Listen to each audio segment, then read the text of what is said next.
딱 하고 앉아있네. 네, 뉴스앤글리스 7호로 시작하겠습니다. 와. 네, 청강문화산업대학교 전혜진 교수님 나오셨고요. 안녕하세요. 그리고 카이스트 뇌과학자 두 번째로 네. 성민영 박사님 나오셨습니다. 안녕하세요. 안녕하세요. 덥습니다. 네, 그죠? 덥습니다. 네, 여기는 꽤 시원한 편인데 사실 지금 제가 혼자 있으면 에어컨 틀어놓으면 살짝 선선해요. 이거 되게 시원한 공간이에요. 근데 사람이 두 사람 더 왔다고 한 30분 앉아 계셨잖아요. 네, 벌써 더워요. 좀 온도가 높은 거예요. 주변이 다 산이라서 엄청 시원해 보여요. 근데 여기가 또 이 공간 자체가 천장이 높잖아요. 그래서 확실히 1층은 상당히 시원한 편이에요. 더위는 다 올라가죠. 네, 2층에도 그래도 에어컨을 창문형 네. 에어컨을 붙여놓긴 했는데 네. 여하튼 덥습니다. 덥다는 거는 7월 초 치고는 특히나 지금 저의 경험으로는 이런 날씨는 7월 말 8월 초 한참 한여름 완전 무더울 때 있잖아요.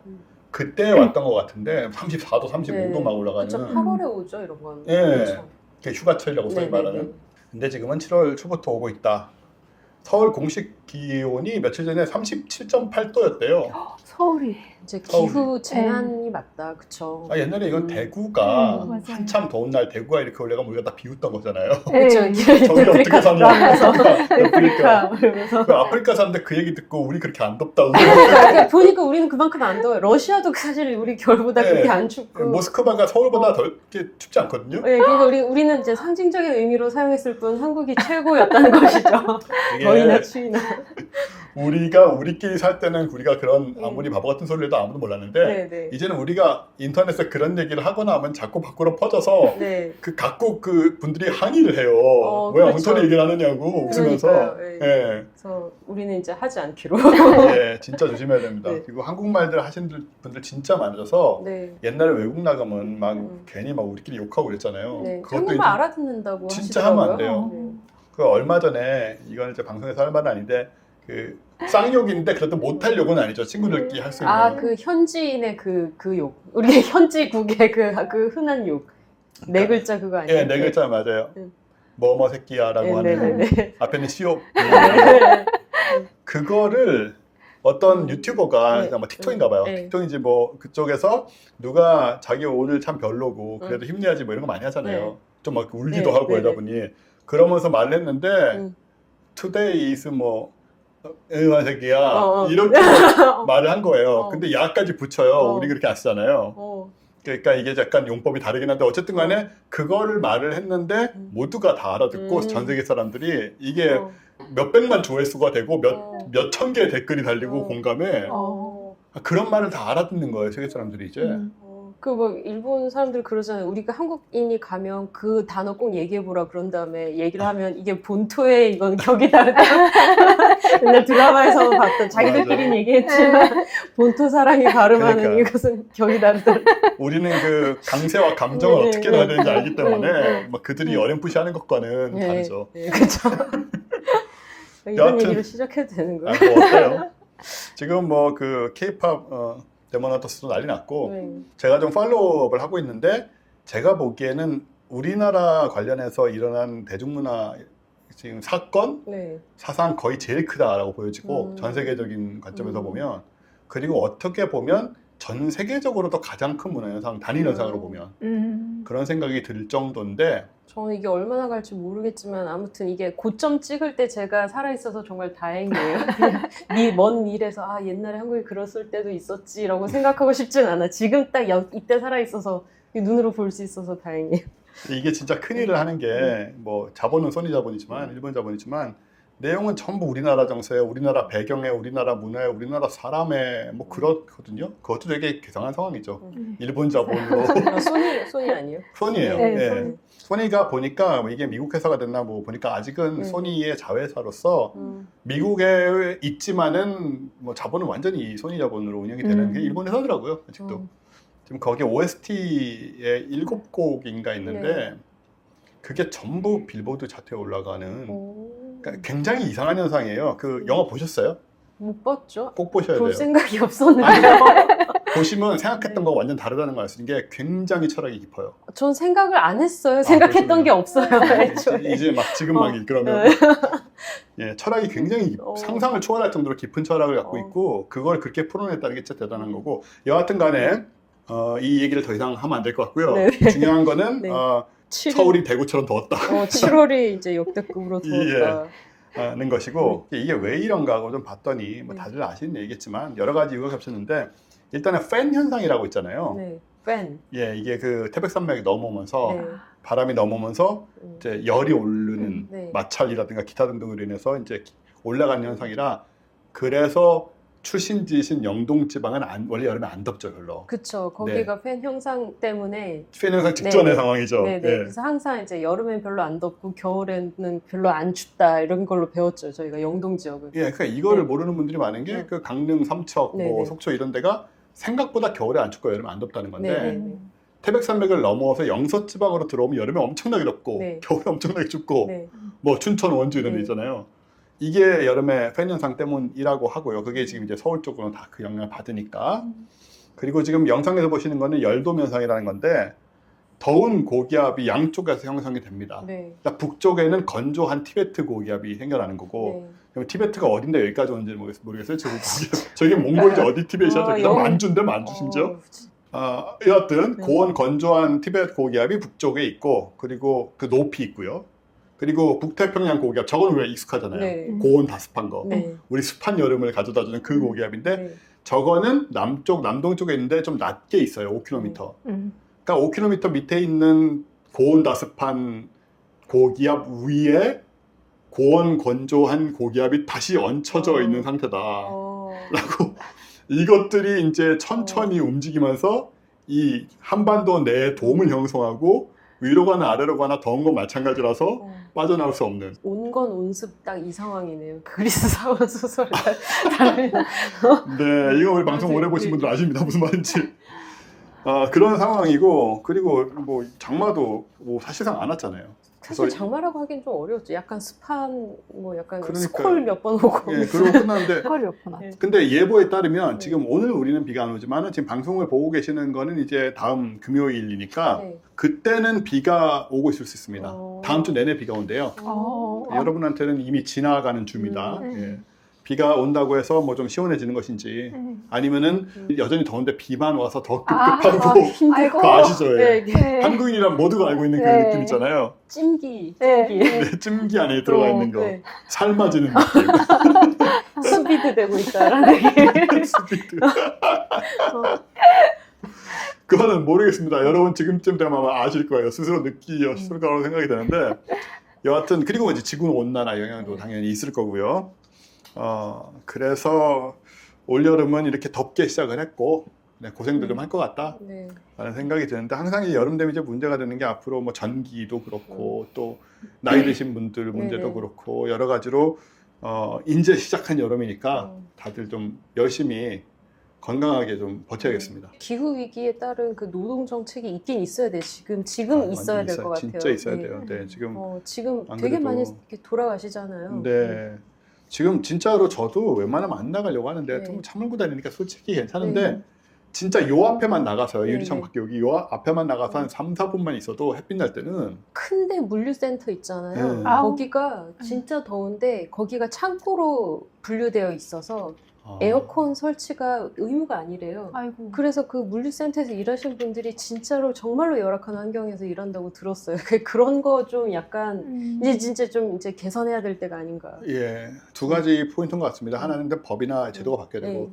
두 번째는 의무가 아니더라도 좀 트는 아. 쪽으로 살자 우리 제발 좀. 그러니까 인간이라면 좀 우리 기업 논리는 알겠지만 네. 인간이라면 좀 뭔가 그러니까요. 어, 좀 역지사지하고 네가 저 안에서 일해봐라 이런 생각 좀 네. 우리가 할 수 있어야 돼요. 아니 제가 어제도 뉴스 하나 봤는데 정말 답답한 게 뭐냐면 아직도 아파트에 경비실에 에어컨 튄다고 그걸 비난하는 주민들이 있는 거예요. 아직도요? 아직도 있어요. 뭐 한 10년 전 뉴스 아니에요? 그때도 봤는데. 있어요. 아. 그 경비 아저씨 뭐 그 에어컨 틀고 편안하게 계시네요. 뭐 이런 식으로 비웃는 듯한 그런 글을 올리고 뭐 우리가 월급 주는데 뭐 이러면서. 그거 전기료 낸다 이거죠. 근데 아, 그 층에 네. 그 라인에 다 나눠서 전기료 내는 거니까 정말 얼마 되지도 않아요. 그 네네, 전기료를 네네. 받자.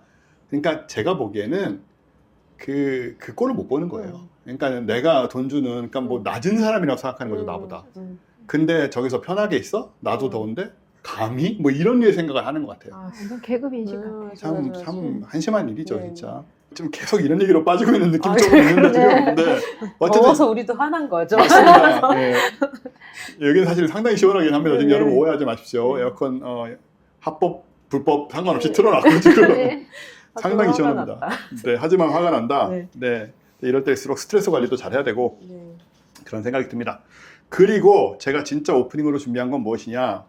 이것은 제가 사실 진위라던가 네. 무게감이 좀 의심스러운 그런 내용이긴 하지만 네. 저로서는 가지고 올 수밖에 없는 내용이다. 뭐냐면 우리를 변명할 수 있는 얘기다. 우리가 아니고 접니다. 괜찮아요, 정 교수님은. 저까지는 아직 이과도 다니셨고 접니다. 뭐 저기 송 박사님 말할 것도 없고 수포자를 해결할 수 있다. 아니 근데 기술적으로. 이제 이렇게 가르려고 하시잖아요. 네. 파토님을 두고 저랑 이제 박사님을 이제 2대1로 놓으려고 하시잖아요. 네. 근데 근데 실제로 이렇게 딱 이 통계나 이런 걸 보면 이렇게 갈라져야 되거든요. 저는 이제 유의미하게 높지 않아요. 통계나 이런 걸 봤을 때 저는 이제 수포자에 가까운 거지. 여기서 조금 낮다고 이쪽에 같이 묶일 수는 없다. 교수님이 상황이. 내 눈높이까지 내려와 본 적이 없어서 그런 말 하는 거예요, 지금. 나는 다 모두가 고층 빌딩으로 보여요. 지금 바닥에 붙어 있어, 눈이. 수학이랑 관련해서는. 이게 이제 서로 이제 뭐 계층이나 계급 인식의 차이가 나는 뭐 중산층이다라고 착각을 하고 하고 뭐 나는 뭐다 이렇게 뭐 서로들 자기에 대해서 오해하잖아요. 그것과 관련은 없겠지만 여하튼 중요한 건 뭐냐? 뇌의 특정 영역간 연결과 수학의 연관성이 있다는 거예요. 그리고 이걸 전기 자극으로 개선할 수 있다는 것입니다. 필요하다. 필요하다. 왜냐면 필요하다. 야 이거 좀 헬멧 팔면 제가 사가지고 하루에 한 개씩. 네. 여기 이제 그림이 그 그림인데 이게 바로 수학학습과 관련이 있는 것으로 알려지는 왼쪽과 오른쪽의 배외측 전전두 피질과 두정 후부 피질의 연결성을 3D로 묘사한 그림이라는데 무슨 말인지 모르겠고요. 수학 학습과 관련이 있는 것까지밖에 모르겠어요. 근데 송 박사님은 뇌가 전공이시니까 저게 무슨 말인지는 얘기해 주실 수 있나요? 뭐 어디를 뭐로 연결했다는 얘기예요 지금? 일단 지금 점이 있는 위치 있잖아요. 네네네. 위쪽에 있는 점이 전전두 피질. 네. 아, 예. 그러니까 배 외측. 배라고 하는 건 등 쪽이고 네네. 외측은 몸 바깥쪽이거든요. 네네. 그쪽에 있는 전전두 피질이랑 두정 후부는 약간 저 뒤쪽에 점 있잖아요. 네네. 그게 네. 두정 후부예요. 네. 요거 두 개 사이의 연결성이 수학학습과 관련 있는 걸로 밝혀졌다. 아 그렇군요. 네. 전 셔터가 내려져 있나 봐요. 저쪽에 이렇게. 아니 다른 데로 이상한 데로 연결돼 있거나 연결돼서 안 되는 쪽으로. 아니 제가 네. 그 논문을 링크를 공유해 주셔가지고 네네. 좀 보셨어요? 아니요 그냥 정말 대충 아주 어. 흑 이렇게 봤는데 수학은 아니고요. 네.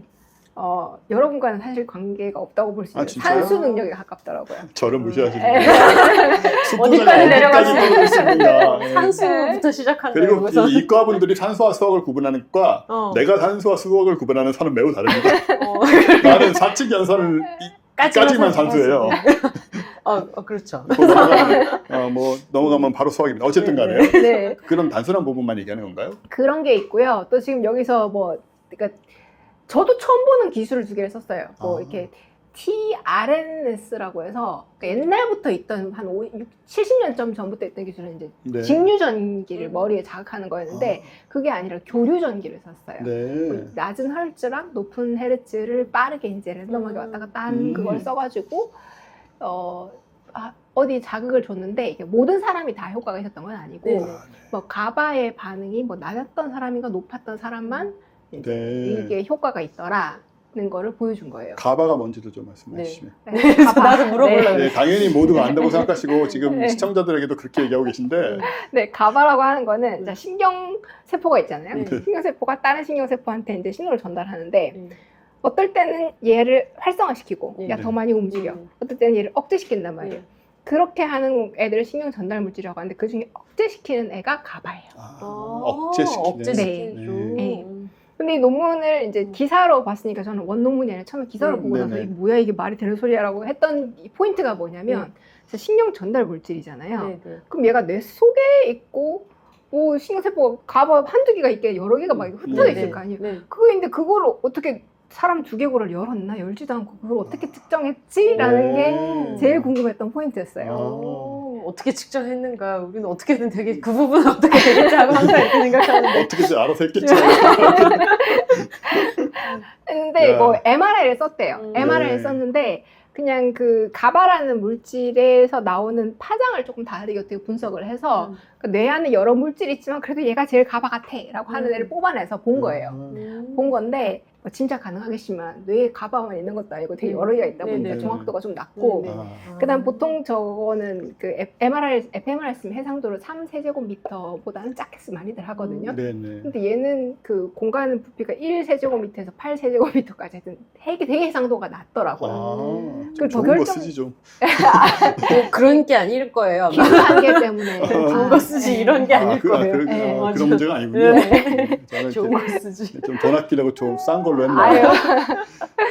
자, 어쨌든 뭐 내용을 조금 설명을 드리면 지금 말씀하시는 걸 보니까는 뭐 역시나 그렇게까지 뭐 엄청 기대할 건 아닌 것 같다는 생각이 네. 드는데 일단 이분들의 말에 따르면 그 영국의 서리대 교수 카도시 교수팀이라고 하는데 72명을 대상으로 뇌 영역 간 연결 강도 측정과 전기 자극 및 수학 과제 수행 실험을 했다. 혹은 산수 풀기 실험을 했다라는 것이고 신경 생물학적 측면으로 본다는 거죠, 교육을. 그게 포인트인 것 같아요. 교사, 뭐 교육과정 설계 이런 식으로만 보던 거를 신경 생물학적 측면으로 접근했다는 것이고, 그래서 결과적으로 이분들의 얘기는 역시 우리 수포자들이 매우 두려워했고 사실 알고 있던 건 뭐냐, 선천적인 뇌 특성이 수학 학습을 결정할 가능성이 있다. 수포자는 태어난다. 네이처 vs 너처. 그래서 네이처 쪽이다. 전 두렵지 않고 오히려 다행이라고. 이제 나를 변명할 수 있어. 아니 수포자가 아니라니까. 고1인가 고2 때까지 이과 아니었어요? 하지만 그렇지만 그럼에도 불구하고 진짜 이것은 이과를 갈 수 있다는 것 자체가 수포자가 아니에요. 그때 뭘 저 수포자는 이과요 몰라요, 하면 보내줬단 말이에요. 정말 이과 갈래 하면 갔단 말이에요. 그게요. 이게 여전히 지금 말이 안 통하는 부분이 뭐냐면 진짜 수포자는 이과를 간다는 발상 자체를 할 수가 없습니다. 왜냐하면 고문의 길로 들어서는 것이고 내가 저기서 망한다는 걸 알기 때문에 이과를 지망할 수 없어요. 내면에서 그 압력이 생겨요. 저는 당연히 안 가야 된다고 생각을 했지만 가면 안 된다, 망한다 생각했지만 혹시 가면은 혹시 내가 마음을 고쳐먹고 수학을 열심히 하지 않을까?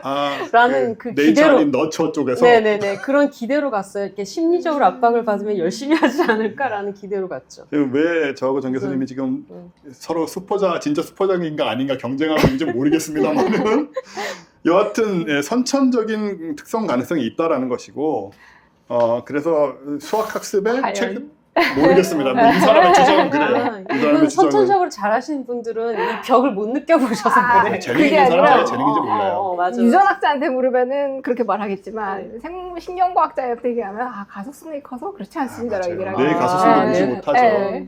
우리가 뇌를 충분히 괴롭히지 않았다라고 자꾸 이렇게 결론이 나는 이런 거잖아요. 경우도 있어요. 선천적으로도 수학 학습을 못하는 뇌를 태어났는데 가소성마저 발전하지 않은 상태라서 못할 수밖에 없는 운명인 거 있잖아요. 아니 그렇게 되면 나 뭐든지 잘할 수 있는 거죠. 인간 뇌 가소성으로 다 해결한 거라면. 이런 건 있는 것 같아요. 그러니까 제가 음악을 하던 사람이라 네. 확실히 재능이란 건 있어요. 특히 맞아요. 예술 쪽에는 수학에도 있어요. 전 그건 몰라요. 네. 그걸 알 수 있는 수준이 아니고 제가 매우 못한다는 거 외에는 그 이상의 경지는 전혀 모르니까. 근데 분명히 이 연주나 이런 쪽은 똑같은 시간을 투자하려고 똑같이 노력을 해도 정말 안 늦는 사람이 있고 적당히 잘 늦는 사람이 있고 그냥 처음부터 잘하는 사람이 있어요. 그리고 천재를 보게 되면 저는 이제 외국에서 기타 네네. 공부를 하다 보니까 천재들을 봤단 말이에요. 소수지만. 천재를 보게 되면 벽이 확 느껴지는 거예요. 저게 어떻게 저렇게 되지? 그냥? 우리는 어렵게 하는 걸 너무 쉽게 하는 거예요. 그러니까 본인은 그게 어렵다는 걸 몰라요. 스티븐 호킹이 그 난다긴다 하는 수학자들 대학생 때 네네. 그 대학교 애들 사이에서 그 벽을 느끼게 하는 존재였다고 하더라고요. 그 주변 대학생들이 우리도 난다긴다는 수학 진짜 잘하는 애들이었을 거 아니에요. 근데 스티븐 호킹이 그 수학 문제 풀고서는 진짜 난제 중에 난제고 이거 제대로 풀면은 뭐 점수 A 준다 막 약간 교수가 이런 식으로 준 건데 얘 혼자 잘못 알아듣고 내일까지 풀어오라고 그거라고 생각을 하고서는 혼자 진짜 정말 내일까지 풀어오면서 잠 못 잤다 막 이러면서 내려오는 걸 보고 친구들이 저거는 벽이다 라고 생각했다고. 그러니까 저런 얘들이 좀 있는데 제 이름은 기억 안 나는데 모 물리학자인지 수학자가 수업에 늦었는데 가니까는 학생들이 다 집에 갔고 네. 칠판에 문제만 2개 적혀 있는 거예요. 아, 네네. 파인만 아니에요? 리처드 파인만 아니에요? 파인만이 아니었던 것 아니었어. 같아요. 왜냐하면 제가 기억하기로는 파인만은 이런 걸 다 잘난 척하면서 얘기할 사람인데 아. 되게 겸손하게 얘기했던 그 네. 문구가 기억이 나서 여하튼 그래서 이 사람은 아예 숙제 낸 거구나 하고 하는 거 2개를 가져가서 열심히 풀었군요. 다음 주에 2개를 풀어옵니다. 네, 숙제인 줄 풀어서 알고. 숙제인 줄 알고 보여줬더니 이게 수학계에서 해결되지 않은 난제 2개를 이 사람이 집에 가서 다 숙제로 풀어온 이런 상황 그런 벽이 있어요. 그런 벽이 있어요 진짜. 진짜. 우리끼리 잘한다 못한다의 차원을 완전히 넘어선 네, 상태가 있는 네, 거예요. 네, 그런 거 있어. 무협지마다 그런 거 진짜 네, 많거든요. 그렇죠. 그 재능을 타고난 아무튼 더 이상 더 그게 만들 것 근데 같고. 내 분야가 아니라서 그런지 몰라도 아름답지 않아요? 그런 선재가 있는 것 자체가. 아, 그 사람들 그럼요. 하는 것 자체가. 저, 네. 그러니까 그 김연아 같은 선수를 보면 네. 아 너무 좋잖아요. 네, 저런 너무 좋아요. 천재의 어떤 움직임, 네. 천재의 보법의 다름 이런 거 네. 보면 너무 좋잖아요. 이분들이 정말 어. 배부른 얘기 하시는데 네. 4년 동안 학교에서 한번 겪어보세요. 아. 같은 반에 천재가 있다. 음, 얘는 저보다 나이도 훨씬 어리고 아, 그리고 기타 얘기이신 네. 거죠. 예. 악보도 몰랐고 내가 잘하고 싶은 건데. 내 분야에서 네. 악보도 잘 못 보고 이론도 잘 몰랐고 심지어 코드, 재즈 이론은 거의 아는 게 없는데 재즈를 선생보다 더 잘 친다. 그러니까 제 분야에서 그렇게 내 앞에 천재를 만났을 때 그 좌절감에 대해서는 많은 사람들이 얘기하잖아요. 만화계에서도 있거든요. 그냥 이거는 그렇죠. 천재구나. 네. 근데 천재가 아닌 사람은 그냥 엉덩이로 할 수밖에 없다. 왜 굳이 앉아서 그릴 수밖에 맞아요, 없으니까. 맞아요. 예, 예. 할 수밖에 없다. 맞습니다. 예, 그 천재를 뛰어넘는 방법은 없어. 하지만 엉덩이로 그리다 보면 어느 순간 나도 그 근접하긴 간다. 근데 네. 또 그런 매일같이 얘기가 이제 있죠. 학교 다니면서 네. 매일같이 만나고 너무 힘들겠다. 우리는 막 그 수업이랑 시험 따라가기 정신 하나도 없는데 얘는 금방 하고 술 먹으러 갔다 오고 다음날 하는 거 보고 우리보다 다 잘하고 우리보다 잘하는 정도가 아니죠. 완전 네. 다르죠. 우리는 학생이고 얘 혼자 선생 같이 하는 거죠. 그게 이제 우리는 보법이 다르다라고 얘기를 하는 거죠. 보법이 다르다. 여하튼 네. 중요한 건 무엇이냐. 네, 그래서 72명을 대상으로 이거를 네. 숫자도 좀 연결을 적다. 72명. 적어요. 그렇죠. 예, 적고 음. 연결 강도를 측정을 했대요. 이 아까 사진으로 보신 이런 부분들의 연결 강도를 이제 측정을 아까 뭐 MRI 이런 싼 MRI 이런 걸로 한 거고 해상도 낮은 뭔가로. 근데 결과는 저렇게 저 부분의 연결성이 강한 사람일수록 해답을 계산하는 수학 과제에서 더 나은 수행 능력을 보였다. 말이 참 애매하긴 한데요. 근데 저기 송 박사님의 얘기에 따르면은 뭐 아마 산수 계산 정도의 수준이 아니었나 싶고 뭐 창조적인 수학적 접근은 아닌 것 같고요. 다만 이게 암기과제와는 관련이 전혀 없대요. 그 정도 그건 좀 재밌다. 그 정도 제가 이 부분이 끊어져 있다는 걸 다시 한번 느끼게 만드는 거. 암기과만 잘했단 말이에요. 네. 예, 이 부분만 안 되는 걸로 봐서 아, 맞다. 제 경험과 부합한다라고 얘기할 수 있을 것 같고 그래서 전기 자극을 이쪽에 주면 이제 계산 학습 능력이 향상된다라는 주장이었습니다. 하지만 실험실에서 한 것이고 소수의 인원에게 한 것이고 그래서 실제로 이게 정말 도움이 되는지 아닌지는 연구를 훨씬 더 해야 될 것 같다라는 그런 생각이 들어서 하지만 이런 얘기가 나왔다는 것만으로도 왜 수학 얘기를 누가 제일 좋아하냐면 수포자들이 제일 좋아해요. 제가 지금 흥분한 거 보세요. 네. 우리들이 제일 신났잖아요. 그러니까요. 지금 뭐 하는 분위기야? 막 이러고 계시는데. 이게 왜 발모제나 네. 그런 거나 발모 기술 얘기 나올 때 가장 신나서 얘기하는 사람이 누구겠냐고요. 그렇겠죠. 당연히 일반 사람들은 생각할 필요가 없는 네. 문제인데 심각한 문제고 희망이 보이는 거거든요. 네, 네, 물론 그 경우에는 지금 수십 년간 실망이 반복되어 오고 있긴 하죠. 네, 네. 뭐 약간씩 나오긴 하지만은 한 큐에 개선되고 어쩌고 이런 건 아직 안 나왔으니까. 수학도 마찬가지예요. 계속 이제 실망이 반복되고 네, 뭐 이렇게 수포자들의. 하면 된다, 저렇게 하면 된다 네. 얘기 많이 들었잖아요. 네, 우리도 네, 네. 뭐 학습법 이런 것도. 네, 온갖 뭐 에듀테인먼트 어쩌고저쩌고 다 실패했어요. 참 네. 뭐 발모 얘기 말인데 저 얼마 전에 지금 가주진 않았는데 네. 탈모 관련돼서 정말 획기적으로 근본적으로 문제를 해결할 수 있는 그런 약품이 나왔을 때 FDA 승인을 거쳤다는 것 같아요. 오. 이건 진짜 지금까지 나온 모든 것과 다르고 뭐 그야말로 속칭 대머리란 것 자체를 아예 없애버릴 수 있다. 완전히 이 세상에서. 유전자 단계에서 어떻게 치료하는 거 아니면 그게 가능한가요, 진짜? 뭐 그렇겠죠 아마. 예, 근데 저도 지금 얼핏 봐가지고 네네. 기억이 잘 안 나는데 다음에 한번 정리해서 들고 와보겠습니다. 오, 신기해라. 예. 그래서 지금 뭐 사실은 뭐 웬만한 건 다 해결된다라는 식으로 많이들 발전을 하고 있는 상황이라. 스트레스 때문에 여성 탈모도 요즘 꽤 문제가 있거든요. 네. 막 이렇게 스트레스 받는 여자분들 되게 많고. 맞아요. 원형 탈모도 많이 생기시고, 맞아요. 저도 뭔가 이 스트레스를 이렇게까지 받다 보면 언젠가는 불안감이 있단 말이에요. 그때까지 좀만 더 버티면 그러니까 뭐 좀 버틸라고. 네, 그거 오면 이제 쓰면 돼요. 네네. 스트레스 실컷 받아야지 그때. 나중에 제가 뉴스 확인하고 다시 말씀드리겠습니다, 여러분. 네, 요 정도 얘기하는 거 오히려 죄송한 마음이 드는데 좀 네네. 뭐냐 좀 자세히 얘기해 준 줄 알았더니 네네. 하다 마는 거냐라는 생각이 드실 수 있는데 아직 여하튼 뭐 제대로 나온 게 아니니까요. 예, 제가 확인해보고 얘기 드리고요. 여하튼 뭐 이런 기술이 나오면 참 좋겠으나 네. 송 박사님 말씀도 그렇고 뭔가 아직은 좀 지켜봐야겠다라는 음. 생각이고 예 그리고 그런 생각도 있어요. 내가 이제 와서 음. 수포자에서 벗어나겠다고 뭐 뇌에 뭘 받고 뭐 심지어는 뭐 그 돈 쓰고 그렇게까지 해야 될까라는 이제 좀 뭐 이제 대학 갈 필요도 없는데요. 그러니까 좋게 이씨도 안 해도 말하면은 되는데. 좋게 말하면은 뭐 초탈해진 것이고 네. 나쁘게 말하면 포기하게 된 네. 진짜 의지가 있으세요? 네. 아, 이거 뭐 시술 같은 걸 받아서 네네. 수포자를 벗어나겠다? 네네. 본인이 생각하는 수준의 수포자. 네네네네네.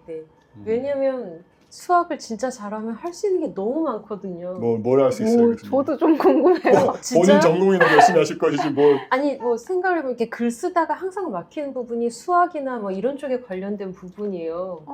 근데 모든 소재를 써도 언젠간 수학에 닿거든요. 의학을 써도 언젠간 닿고 그럴 수 의학은 있죠. 금방 닿죠. 그리고 건축 관련된 걸 쓰면 또 닿고 그리고 음식 관련된 걸 하다 보면 화학과 수학에 또 닿고 그러니까 모든 소재를 써도 언젠가는 수학이 들어가요. 뭔가 정말 많은 소재가 필요해요. 막 뭔가 뭐 전술 이거 다룰 때도 필요하고 무슨 뭐 날씨 뭐 지형 이런 거 다룰 때도 필요하고 막 진짜 결국 깊게 들어가면 수학은 필요하고 수학적인 이런 걸 다루지 않으면 이 뭔가 제대로 된 묘사를 할 수가 없는 상황이 언젠가는 오거든요. 웹소설과 교수님이 그렇게 말씀하시니 우리는 그런 줄 아는 거죠. 뭐. 답답. SF도 수학 없이 SF 쓰는 것도 뭔가 뭐 다 된다고는 하시지만 좀 하드 SF를 쓰고 싶은 건 언제 누군가의 이렇게 로망이란 말이에요. SF 작가들의. 근데 하드 SF는 수학을 잘 모르면 잘 못 쓰는 말이야 결국은. 막 있으면 좋죠 진짜. 네. 되게 그렇겠네요. 영혼이 없네요. 공감이 안 되니까. 네. 네, 그거 오프닝은 이 정도로 하고 네. 교수님이 책을 내셨는데 네. 이거 참 내시자마자 좀 갖고 오라고 했더니 그렇게 안 가져오셔서 오늘 억지로 가지고 오라고. 네? 이게 약간 부끄럽고 좀. 뭐가 그런 식으로 어떻게 마케팅을 합니까? 살짝 수치스럽고 좀. 뭐 수치스럽기는. 살아남는 스토리는 무엇이 다른가? 인간의 본능을 사로잡는 세계관, 캐릭터, 플롯의 원칙이라는 제목으로 네, 그렇습니다. 전혜진 네. 교수님 단독 저작이시고 네네. 뒤에 뭐 밑에 이낙준, 이종범, 김태권 작가 강력 추천인데 뭐 네. 3분의 2가 제가 잘 아는 분들이고 예, 아무튼 우리가 지금 방송에서 하고 있는 것 똑같지는 않지만 네.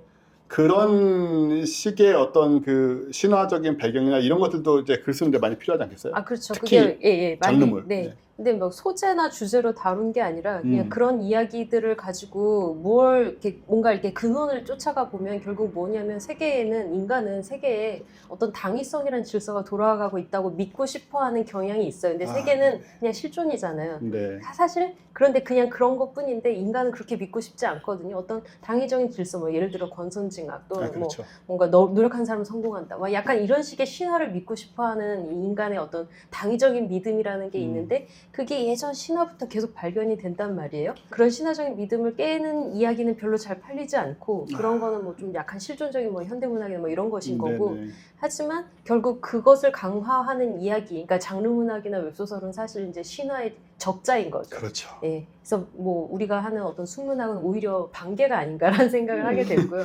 그래서 그게 중요한 건 아니고 그래서 이제 이 신화의 당위적인 세계관을 설계하고 그리고 인간은 결핍을 가지고 있어야지만 그 당위적인 세계관에서 난 뭘 결핍하고 있구나라는 걸 깨닫게 되고 그래서 움직이고 뭐 모험하고 자기 세계를 떠나면서 그러면서 이제 이 당위성의 질서를 회복하는 그 얘기가 결국은 모든 이야기의 뿌리고 모든 이야기의 원형이다라는 얘기를 모든 레퍼런스를 가지고 얘기를 하는 거예요. 사실 저도 무협지를 끼고 살다시피 하는데 정말로 이 속에서는 당위적 세계관이 작동을 해야 되거든요. 네, 맞습니다. 그래서 그냥 마지막에 엔딩이 그냥 대충 이게 다 꿈인데요. 뭐 이런 식으로 끝나면 안 되는 안 거예요. 돼요. 그 절대 안 당위적 돼요. 질서를 이렇게 딱 성취를 해야 되는 네. 거죠. 사랑이 제일 중요한 세계관에서는 로맨스 세계관이고 주인공은 사랑을 성취하면서 끝나야 되는 거고. 맞습니다. 그렇죠. 무협인 세계관에서는 협이 중요하단 말이에요. 물을 예. 통한 협 이런 거죠. 이거를 절대자가 돼서 끝나야 네, 되고. 그런 식인 거죠. 협을 통해서 세계의 질서를 회복해야 네. 되고, 나의 질서도 회복해야 되고, 그런 건데, 그래서 음모론도 다뤘습니다. 아. 사람들이 음모론을 좋아하는 이유는 이 세계에 질서가 없다는 걸 받아들이기 힘들어서 그렇죠. 자기만의 당위적 질서를 만들어낸 게 음모론들인 거고, 네. 그래서 음모론을 빠질 수밖에 없다.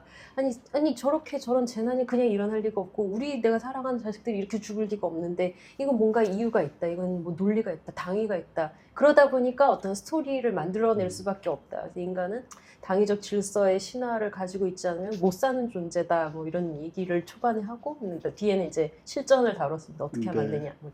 그렇습니다. 저도 되게 관심이 많고 좋아하는 주제라서 아주 특히 지금 말씀하신 부분들을 다뤘다는 앞부분 뒤에 뭐 기술적인 부분은 제가 잘 모를 수도 있고 네, 일부에서 다뤘어요. 네, 굉장히 흥미로운 책 특히 뭔가 스토리를 써보겠다 네. 요즘은 많이 쓰잖아요 그죠? 네. 웹소설도 많이들 쓰시고 그 뭐 전업 작가 아니던 분들이 웹소설을 성공하는 경우도 많고 음.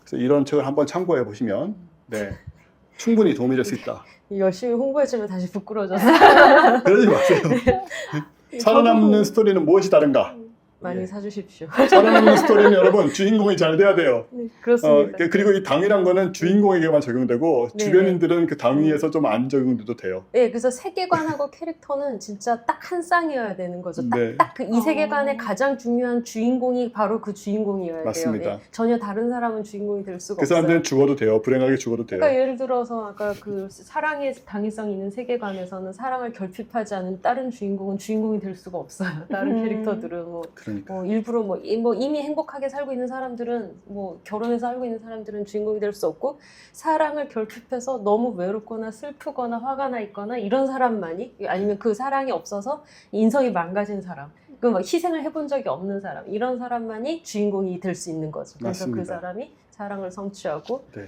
세계관과 자신의 세계관의 가장 중요한 질서를 본인도 회복하면서 결핍을 치료한다. 뭐 네. 그런 얘기입니다. 근데 스토리만이 아니라 사람이 사는 게 평생 그런 것 같아요. 네, 진짜로. 맞아요. 네. 네. 맞아요. 그래서 네. 당위적 세계관을 어떻게 주입하느냐에 따라서 교육이 달라진다고 생각하는데 뭔가 예를 들어 그냥 뭐 이런 것도 신화거든요. 너 열심히 공부 안 하면 저기 청소하시는 아저씨처럼 돼. 이것도 신화인데 그쵸. 이게 당위적인 세계관이 돼버리면 아이는 그냥 공부는 성공하기 위한 거라고만 생각하게 되는 거죠. 근데 공부를 열심히 해서 서울대까지 갔는데 내가 성공하지 못했다? 의대까지 갔는데 별로 나라에서 대접해주지 않은 것 같다? 그럼 너 화가 나는 거예요. 내가 생각하는 당위적인 질서가 무너지니까 그러니까 음모론이 생기는 거죠.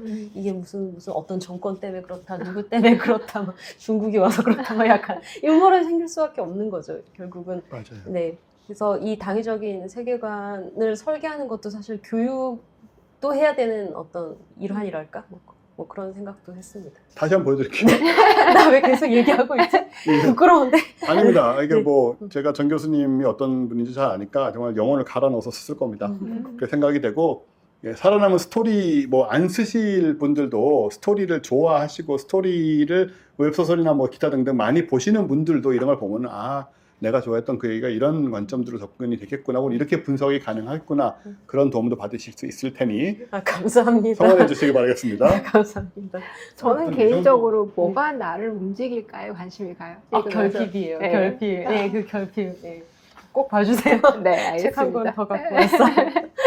근데 사실 그 불교 혹은 명상 계통 혹은 뭐 그쪽도 똑같은 얘기예요 다. 맞아요. 다 똑같은 얘기인데 그냥 각도만 좀 다를 뿐이지 보고 있는 결핍을 다루는 방식인 것 예, 같아요. 결핍을 다루는 방식이 네. 그게 그러니까 성공이란 거 성공 신화도 있지만 성공이란 것 자체가 신화거든요. 그렇죠. 그거는 다 내 마음에서 벌어지는 일이기 때문에 세계관의 질서가 없다라는 걸 받아들이고 너의 결핍이 그냥 결핍이 아님을 받아들여야 되는 예, 거예요. 맞아요. 네. 그걸 너는 헛된 것을 쫓고 있다 이런 말을 받아들여야 되는 거죠. 그걸 해내는 순간 네. 결핍이 더 이상 아닌 결핍이 거죠. 아닌 거죠. 그거를 외적으로 채우려면 네. 끝이 없는 거고 네. 요즘 이제 이런 식으로 생각하는 분들이 굉장히 많아졌어요. 꼭 뭐 불교 이런 게 역시 아니더라도 정말 많아지는 걸 제가 많이 봅니다. 명상의 힘인가? 그리고 다른 모든 대안들이 실패했기 때문이죠. 이데올로기, 종교, 뭐 자본주의 실패는 아니지만 다 해봤지만. 허접하게 음. 너무나 많은 문제가 있다는 걸 다 겪었잖아요, 지금. 그러니까, 심지어 민주주의 시스템조차도. 그러니까 큰 신념들이 끝까지 가지 못하고 다시 이제 백하는 걸 계속 보고 있잖아요. 우리 그러니까요. 세계에서는. 100년 가까이 네, 보고 이게 있죠. 막 전 세계가 우경화되고 있는 것도 보고 있고 이런 걸 네. 보면은 원칙도 붕괴하고 네네. 결국 자기 마음을 해결해야 된다는 거. 커서 실패한 것 같아요. 네. 너무 큰 너무 그림들을 크죠. 그려놓고 네, 컸어요. 여기에 들어오면 다 되는 거야 라는 식으로 얘기를 해버렸기 때문에 그 그러니까 자체 신화가 된 거잖아요. 그러니까 불교도 나 하나는 괜찮은데 여러 명을 중생을 구현하기에는 불가능하니까 저렇게 망한 거 아니겠어요? 실제로 본토에서 망했잖아요. 예, 본토에서는 인도에서는 네, 네. 불교가 그 힌두교 안으로 흡수돼 버렸죠. 네. 그게 비슈누의 네, 그 네. 화신 중에 하나잖아요. 네, 석가모니가. 그렇죠. 야 그렇게 정말 모든 걸 빨아들인 힌두교 진짜 대단해요. 정말. 아, 네. 그만하겠습니다. 아직도 본론으로 못 넘어가고 큰일 났다 우리. 오늘은 박사님 거 하고 그냥 끝낼까요? 해보고요. 네. 송 박사님 기차 시간 맞추셔야 되는데 네. 오프닝 이 정도 하고 책 관심 많이 가져주시고요. 네, 송 박사님의 지금 주제는 감정에 대한 관심이라고 지금 우리가 얘기하던 거랑 뭐 연결되는 것일까라는 생각도 드는데 자 이거 감정과 뇌 뭐 이런 얘기겠죠 아마? 도파민입니다. 도파민. 도파민. 도파민 먹고 싶다. 네. 그 도파민이 언젠가부터 밈이 됐어요. 네, 맞아요. 그렇죠. 제가 이제 연구를 했던 게 계속했던 게 도파민이 강학습에 어떤 역할을 하는가 알다 네. 보니까 이제 가끔 나가서 강연도 하고 뭐 네. 질의응답도 받고 인터뷰도 하고 한단 말이에요. 하다 보니까 이게 내가 생각하는 도파민과 사람들이 생각하는 도파민 혹은 도파민에 대한 이라는 밈이라는 기대. 니즈가 생긴 네, 네, 배경이 네. 너무 네. 다른 거예요. 네. 그래서 이거 내가 딴 데서는 못하지만 그래도 과학과 사람들, 청취자 정도 수준이 되는 분들 앞에서는 할 수 있다. 그럼요. 뭔가 유튜브에 도파민에 대한 이상한 썰 엄청 돌잖아요. 맞아요. 정말 수준 낮은 이상한 얘기가 대중서 나와가지고 많죠. 네. 너무 궁금해서 그래서. 네, 그래서 이거 내가 딴 데서 못하지만 여기서 한번 해봐야겠다. 네네네. 네. 진짜 해서 얘기를 했습니다. 반갑습니다. 그럼요. 네. 그 도파민 크게 받고 시작합시다. 그 썸네일에. 썸네일에다가 네. 도파민. 그래서 얼굴도 없고 그냥 도파민 막 이렇게 해서 우리 셋 다 안 나오고 도파민의 도파민. 진실 막 이렇게. 그냥 이렇게 얘기를 한다기보다는 네. 제가 도파민 연구를 하면서 주로 이제 그 관련된 연구 흐름들이 어떻게 이어졌고 네. 제가 어떻게 이걸 하게 되는지 이런 좀 전체적인 이야기를 들려드리면 이건 뭐 네네. 다른 데서도 못 들어보셨을 것 같고 네네네. 재밌을 수 있을 것 같아서 해보려고. 흥미롭네요. 네. 시작이 감정에 대한 관심입니다. 네. 제가 칼럼을 많이 썼는데 네. 감정에 대한 칼럼만큼 반응이 좋을 때가 없어요. 사람들이 감정에 대한 글을 쓰면 그렇게 좋아하고요. 네. 또 이게 한국말의 특징인지 모르겠지만 감정이 하등하지 않다는 네, 칼럼, 네. 제목의 칼럼을 쓴 적이 있는데 반응이 되게 좋았어요. 네. 사람들이 그런 걸 너무 좋아하는 거예요. 그 얘기 사람들이. 듣고 싶은 거예요. 네. 진짜로. 네. 왜냐하면 감정적이라는 건 저 욕같이 받아들이는 그러니까요. 사회에서 성장을 했거든요. 우리는. 네. 그렇죠. 항상 이성적이어야 네, 되고 네, 너는 네. 왜 이렇게 감정적이냐 네, 이런 네. 식으로만 들어왔기 때문에 그 서양의 그 영향이잖아요, 그거 다. 네. 사실 네. 그런 것도 있고 유교 영향도 있는 것 같고 근데 그런 식으로 볼 문제는 아니고 그러니까요. 특히 지금 우리 많이 골아버린 네, 네. 이 상태의 네, 네. 사회가 네. 그래서 그런 말들을 듣고 싶어 할 것 같아요. 사람들이. 열등하지 않다. 그쵸. 이거 너무 좋네요. 아니 그러면서도 이제 항상 감정이 휘둘리면서 살아가고 그러면서도 감정이 뭔가 좀 좋기는 약간의 그 네. 애증 같은 감정도 네, 있고 네. 근데 전들 안 그랬겠어요. 네네. 그 내가 연구를 시작하면서 나는 무슨 연구 주제를 하지 이렇게 보고 있는데 저도 감정이 좋았단 말이에요. 네. 그래서 이제 개별 학부생 때 이제 대학원 연구실에 가서 연구할 주제가 있는데 제가 관심이 연구가 주제가 이게 감정이다 네. 네. 라고 할 때 선배가 이제 논문 이렇게 던져줬어요. 던져줬는데 그 음. 내용이 Emotion Circuits in the Brain이라고 하는 네. 그 감정 회로에 대한 요거였습니다. 이게 네. 2000년에 출간이 됐고 네네. 공포 회로에 대한 연구를 되게 많이 하신 아미그달라 편도체.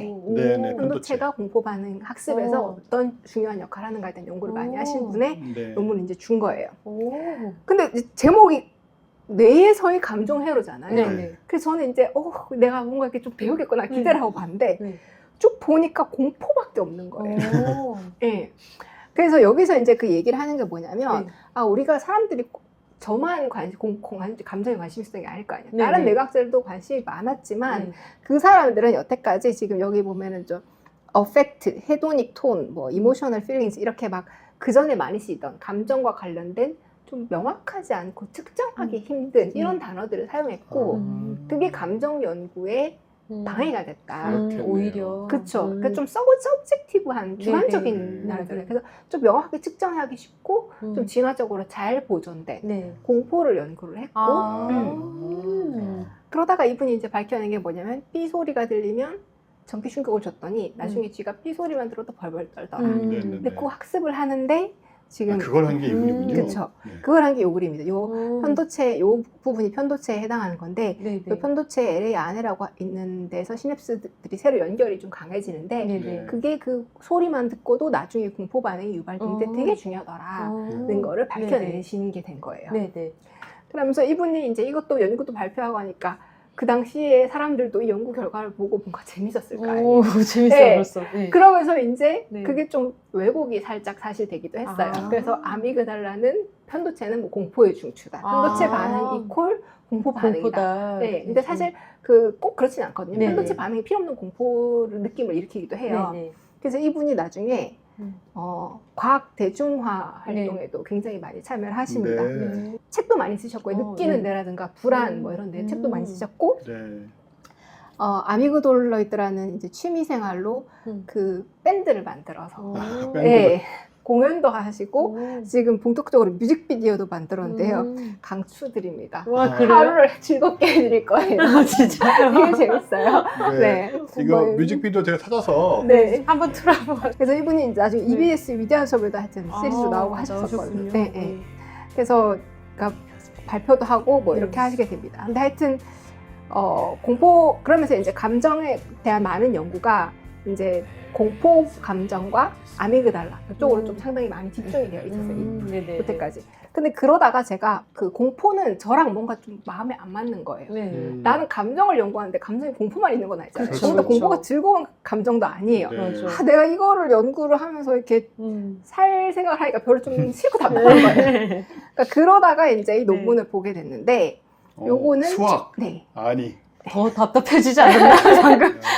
도파민 문제도 있는 것 같아요. 제가 수학과랑 생물학과를 복수공을 그쵸, 했어요. 그쵸. 네네. 그래서 수학을 요걸 좀 어떻게 써먹을 방법이 있으면 나의 좀 강점을 살릴 수 있지 않을까 기대를 하고 있었는데 요 논문에서 되게 도파민 연구와 관련해서는 되게 좀 기념비적인 논문이에요. 1997년에 사이언스에 출간이 되는데 여기에서 도파민이 강화학습의 예측 오류라고 하는 것을 하고 되게 비슷한 모양으로 활동한다는 걸 본 거예요. 학습의 예측 오류? 자, 예측 오류라는 단어부터가 일단 낯설텐데 네. 생각하는 건 뭐냐면 내가 보상을 받았어? 네. 근데 이 보상이 예측한 거면은 예상한 것과 실제의 차이는 0이죠. 네네. 근데 예상을 했는데 보상이 안 왔어. 네. 그러면 실망한 거죠. 네네. 마이너스죠. 네. 그리고 예상도 못했는데 리워드 왔어. 좋은 거죠. 네. 그러니까 좋은 파지티브죠.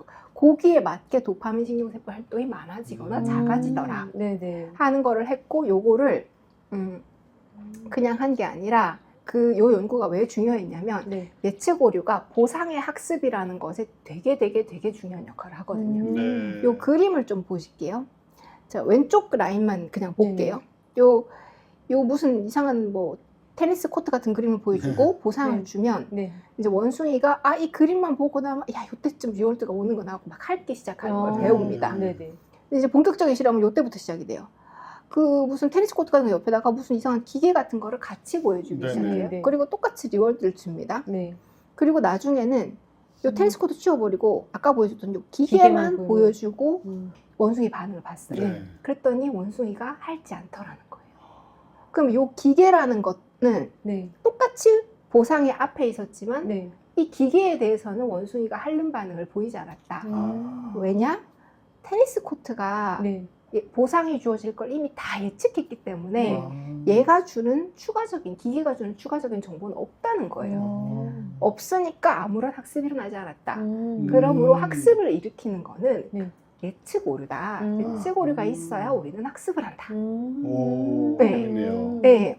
오답이 있으면 더 답을 열심히 알 수 있는 것과 비슷한 건가요? 네, 이렇게밖에 설명할 수 없는데.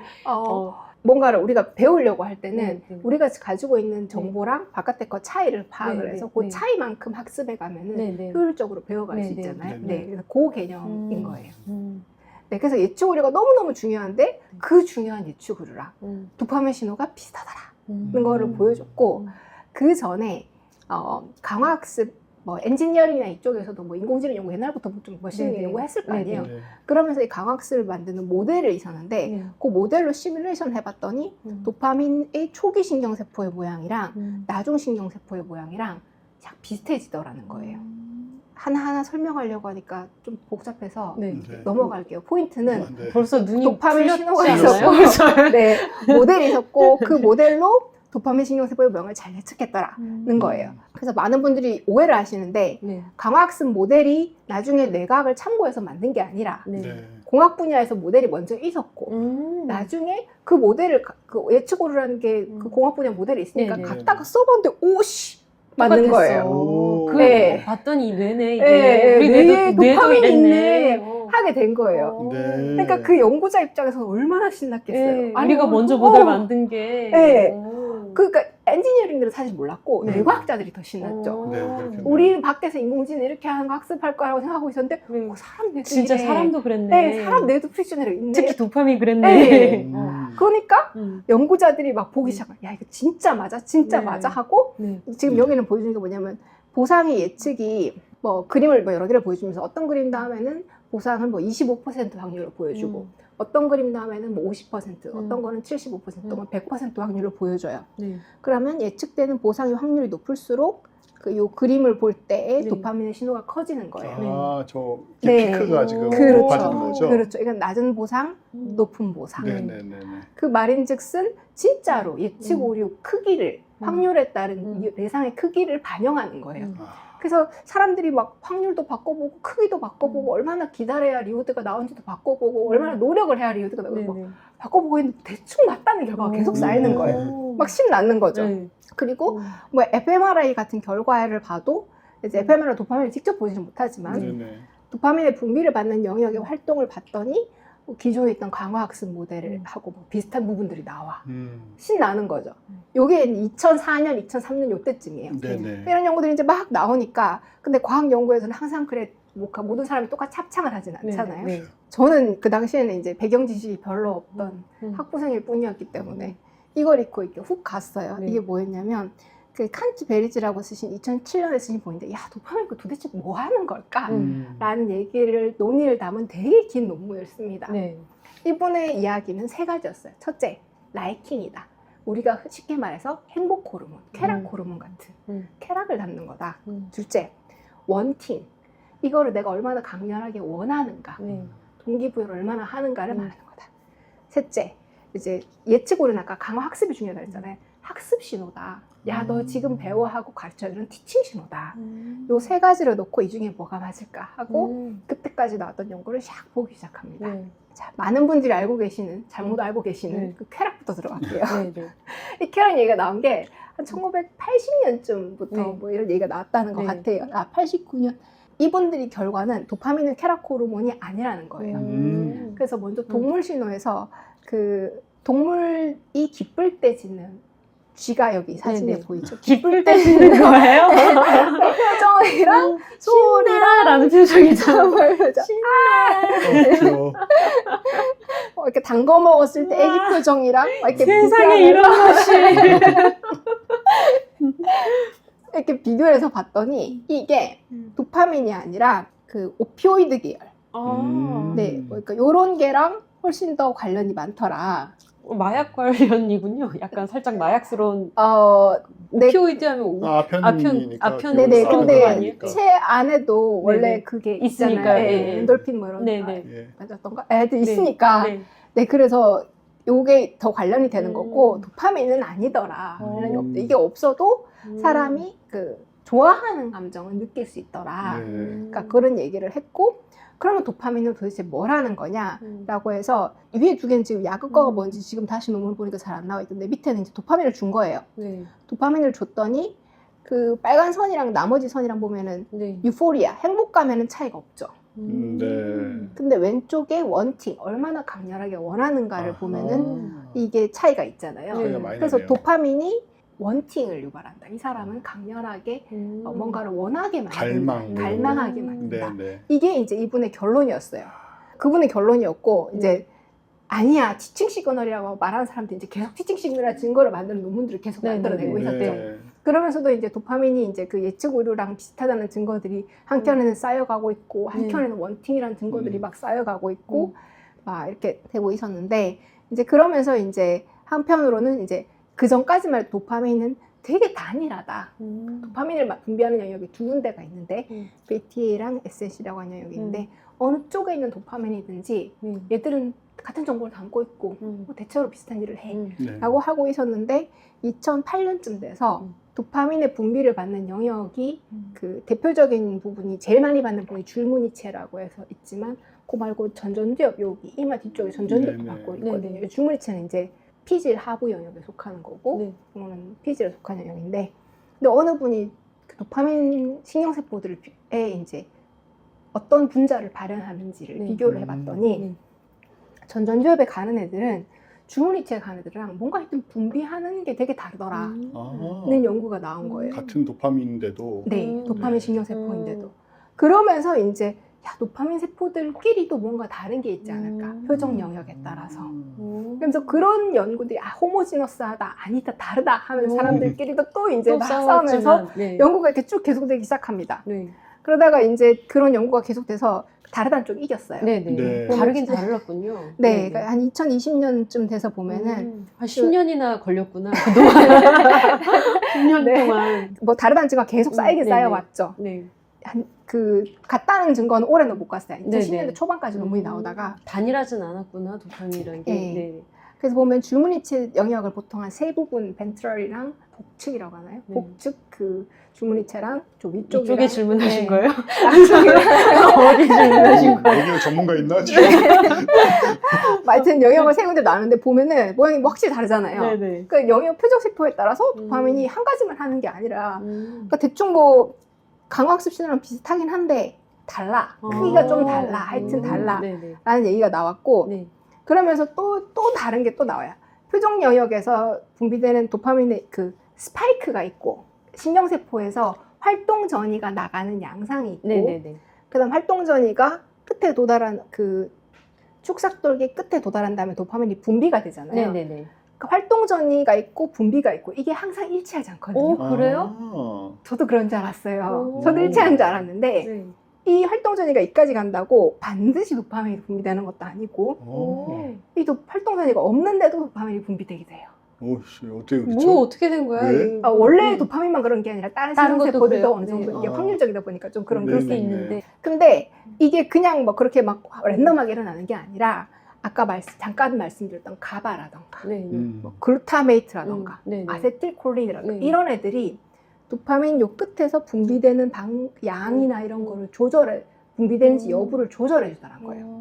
이 말인즉슨 뭐라면 영역마다 도파민이 똑같이 신호가 가도 분비되는 양상은 조금씩 조절될 수 있다는 거를 보여주는 거예요. 그러니까 흐름이 좀 보이세요? 1997년 처음 나왔을 때는 야 이거 강학습 예측 신호야 하다가 네. 네. 근데 좀 나가면서 이제 이거다 저거다 의견도 좀 갈리고 똑같은 도파민 신경세포라고 하더라도 표적 영역에 따라서 뭔가 좀 달라지고 네. 다른 데다가 심지어 그 하라고 도파민 분비하라고 했음에도 불구하고 끝에 가서는 안 해. 안 해버리는 놈들이 존재한다. 네. 지들이 이렇게 입 싹 닫고 흡수해버리고서는 이러는 애들까지 있다. 네. 그런 거잖아요. 네. 그렇죠? 혹은 안 시켰는데도 나간다. 그렇죠. 네. 그리고 뭐 이제 이거는 이제 다른 얘기고 아까 그 원팅이랑 네. 그 와중에 네. 그 치칭이랑은 네. 아직도 계속 싸우고 있는 거예요. 지금 이게 2013년 논문인데요. 네.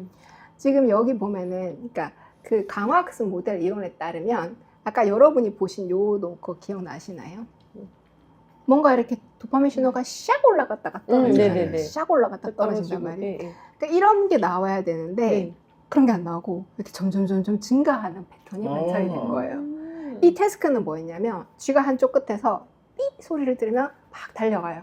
달려가다가 이제 T자 모양으로 생긴 그 미로에서 그 미로 끝에 도달하면 또다시 무슨 소리를 듣고 소리에 따라서 맞는 방향으로 이제 꺾으면 이제 보상을 얻는 그런 실험이었거든요.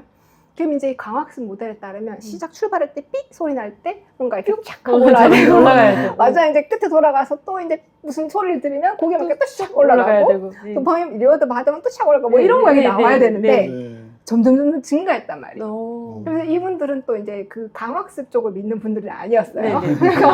그래서 이제 또 바로 이제 논문을 낸 거죠. 이제 뭐 네이처였네요. 무려 네이처에다가 내가지고 야 이거 프롤롱드 강학습이 도파민이 아니네. 아니라 이거 모티베이션인 것 같다. 쥐가 이 끝에서 저 끝까지 달려가려면 동기가 지속이 돼야 되지 않겠냐. 그러니까 이렇게 얘기를 하고 있는데 네. 그 무렵에 우리에게는 무엇이 있었냐면 네. 광유전학이 나왔고 네. 광유전학. 네. 여러분 광유전학 아시죠? 혹시 설명을 해야 하나요? 해야 됩니다. 알겠습니다. 네. 그 광유전학이 뭐냐면 빛을 네. 하고 유전학을 섞은 건데요. 네. 이게 뭐냐면 신경세포를 전기적으로 활성화시키거나 억제시킬 수 있는 채널인데 네. 이 채널을 빛으로 조절할 수 있게 특정한 신경세포 속에 넣어주는 거예요. 네. 옛날에는 어떤 식이었냐면 내가 도파민 신경세포를 자극하고 싶어. 네. 그러면 도파민 신경세포가 있는 위치에다가 전극을 넣고 자극을 해요. 네. 근데 문제는 거기 도파민만 있겠냐고. 온갖 온갖 게 다 있겠죠. 온갖 게. 그럼 다 자극이 돼버리는 네, 거예요. 네. 그 상태에 빠지고 싶지 않다. 개울란. 그랬는데 여기서는 이제 도파민 신경세포만 딱 골라서 적응을 할 수 있게 됐고요. 그래서 굉장히 섬세하게 이걸 도파민을 조절할 수 있게 됐군요. 그쵸. 오. 네. 그게 광유전학인 거군요. 조절만 할 수 있는 게 아니라 네네. 측정도 정밀해졌어요. 오. 이게 사람들 정말 완전 흥분시키게 만들었고 우리는 이거 노벨상 받을까 생각한 이유 중에 네. 하나가 또 있는 게 네. 여기서 이제 도파민이 예를 들어 뭐 어떤 주문체로 간다고 네. 해요. 그러면 요 채널, 빛에 따라 조절되는 채널을 도파민 신경세포 쪽에 집어넣어요. 그리고 빛은 어디서 쏘냐면 줄무늬체에서 쏴요. 네. 그러면 줄무늬체로 가는 네. 도파민 신경세포만 자극할 수 있고 오. 여기에 빛 센서를 달면 여기서 오는 도파민 신경세포들의 활동만 측정할 수 있어요. 와, 거의 와. 도파민 하나하나에 GPS 달아놓은 그런 그 급이네. 노벨상 받겠는데요. 그러니까. 저거? 네. 네. 그렇죠. 근데 이전에 이게 얼마나 답답했는지를 생각해 보시면 내가 전극을 꽂아 넣었어요. 네. 꽂아 넣었는데 뭔가 정기적인 활동이 보여. 네. 보이는데 이게 어느 신경세포에서 네. 가바 신경세포에서 나왔는지 도파민 신경세포에서 나왔는지 내가 어떻게 알 거냐. 오. 그래서 그 당시에 어떻게 했냐면 스파이크 폭이 짧다. 음. 뭐 이렇게 파이링 레이트 주파수가 이제 좀 낮다. 뭐 이런 걸 가지고 그걸 도파민 신경세포를 정했고 그거 네. 가지고도 막 싸우고 뭐 하여튼 그렇겠네요. 복잡했었어요. 네. 그렇겠다. 네. 뭐 지는 다르다 뭐 이렇게 막그 쥐는 다르다, 네. 개는 어떻다 이러면서. 뭐 마취 상태는 다르고 이게 움직이는 지는 어떻고 하여튼 복잡했었어요. 저거 이제 모른다는 뜻이잖아요. 이게 너무 많은 변수가 있어서 모두가 다 혼란에 빠진 상태에 있는 거잖아요. 그렇죠. 말이 많아질수록 모른다는 의미가 있는 거니까. 그래서 그 와중에도 하여튼 꾸역꾸역 하면서 어쨌든 티칭 시그널을 하고 있는데 네. 이 광준학이 나오면서 이제 명확해졌겠다. 그쵸. 그러게요. 그냥 측정만 하는 게 아니라 인과를 만들어낼 수 있게 된 거잖아요. 네, 네. 그러니까 어떻게 되냐면 아까 제가 말씀드렸던 네. 예측이 중요한 걸 보여주는 요 실험 있잖아요.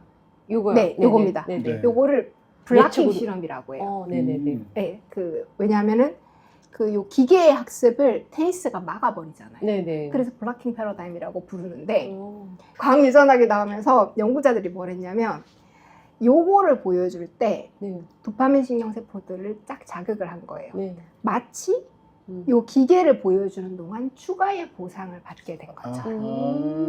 그러면 원래 같으면 기계에는 학습을 안 해야 돼요. 하는데. 근데 도파민을 갔더니 기계에 대해서도 학습을 하는 거야. 네, 그게 이제 요거예요. 네. 요렇게 해서 학습을 해줬더니 네. 원래 같으면 학습이 안 일어나야 되는데 혹시 학습이 일어나더라. 도파민은 티칭 시그널이 맞다. 한번 보여준 거. 맞다. 라고 보여준 거예요. 네. 그럼 티칭 시그널 맞고 모티베이션 시그널은 틀렸냐? 네. 그것도 아니에요. 네, 요거 2013년에 나왔고 네. 좀 더 그 이후로도 네. 몇 가지 연구들이 도파민이 모티베이션에도 광되게 된 것 같아 하는 연구들이 꾸준히 있으면서 네. 또 중요한 것 중에 하나가 이게 정확하게는 모티베이션이라고 안 하고 인센티브 셀리어스 같은 이해하기 힘든 이상한 단어를 붙이는데요. 이게 뭐냐면 예를 들어 볼게요.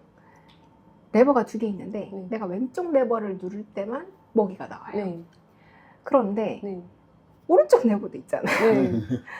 나는 학습을 왼쪽 레버를 눌러야 먹이가 나온다고 배웠지만 네. 아니 오른쪽에 레버가 있잖아요. 네, 네, 네. 왠지 누르고 싶단 말이에요. 네. 이걸 인센티브 셀리어스로 불러요. 얘들은. 그거 뭐 동기라고도 관련이 네, 되는 네. 거고. 네, 네. 그리고 그걸 해보면 네. 내가 잘하던 것만 잘하는 게 아니라 네. 새로운 걸로도 네. 하면서 나의 그 경험이나 지식 네. 이런 게 확장될 수 네. 있게 되잖아요. 네. 그거에도 실제 도파민이 관여를 하더라. 지능에도 관여할 것 같아요. 지능에도 관여할 것 같다. 아니, 그러니까 지능에도 도파민이 지능에 관여하는 게 아니라 그것을 눌러보려고 하는 애들이 지능이 높을 것 같다는 생각이 갑자기 들었거든요. 호기심 뭐 이런 거. 관련이 그러니까, 있을 것 같아요. 네, 그러니까 지능이 이렇게 훈련한 대로만 하려고 하는 사람도 그렇잖아요. 훈련 시킨 것만 하려고 하는 사람이 있고 업무를 시켜도 시킨 것만 시킨 맞아요, 것만 하다 보면은 왜 주변의 것들이 보이기 그쵸. 시작하면서 이렇게 예측을 하기 시작하죠. 네. 이걸 이렇게 하면 됐는데 그럼 저도 이렇게 하면 되지 않을까라면서 네. 하면서 쟤도 한번 이렇게 해볼까라고 하는 식으로 그쵸. 업무 영역을 넓혀가는 친구들이 있잖아요. 지능도 있고 네. 정성이랄까 네. 애살이기도 하죠. 네네. 근데 그게 지능일 것 같아요. 그 정성, 애살, 뭔가 이렇게 같은 걸 하지만 뭔가 조금 퀄리티를 높여보고 싶어 하는 그런 느낌 네, 있잖아요. 네.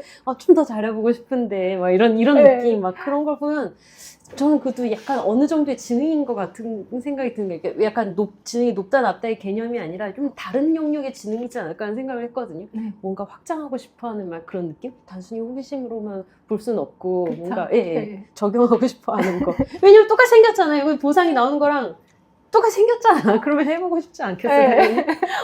여기에 이제 네. 또 이런 경우가 있죠. 네. 절대 누르지 마시오. 이게 만들어내는 변수는 무엇인가? 하지만 말 안 듣는 애들 눌러보고. 저게 붙어 있을 때 누르는 동물 혹은 사람과 누르지 않는 동물 혹은 사람의 경우는 도파민이 어떻게 작용을 이게 하는가? 눌렀을 때 이제 약간 뭔가 이렇게 전기 어떤 고문 뭐 이런 게 나타나거나 막 이러면은 이제 근데 또 눌러본 놈이 있을 거거든. 그래서 이번엔 혹시 뭐 이러면서 2배? 보상 2배? 막 이러면서 가자고! 막 이러면서. 이래서 행동 관련된 이런 거는 실험이 어려워. 아니 근데 딱 맞는 말씀하셨어요. 네. 왜냐하면 도파민이 2개가 있는데 아까 영역이 2개가 있다잖아요. BTA라고 하는 영역이 있고 네. SNC라고 하는 영역이 있는데 이 BTA라고 하는 부분이 요 뭐지 해볼까 하는 그거랑 관련돼요. 네네. 근데 요 뭐지 해볼까가 아까 말했잖아요. 누르지 마시오 적혀있는데 해보는 거. 그래서 리스크 테이킹 하고도 리스크 관련이 돼요. 테이킹. 위험 감수 행동하고도 관련이 돼요.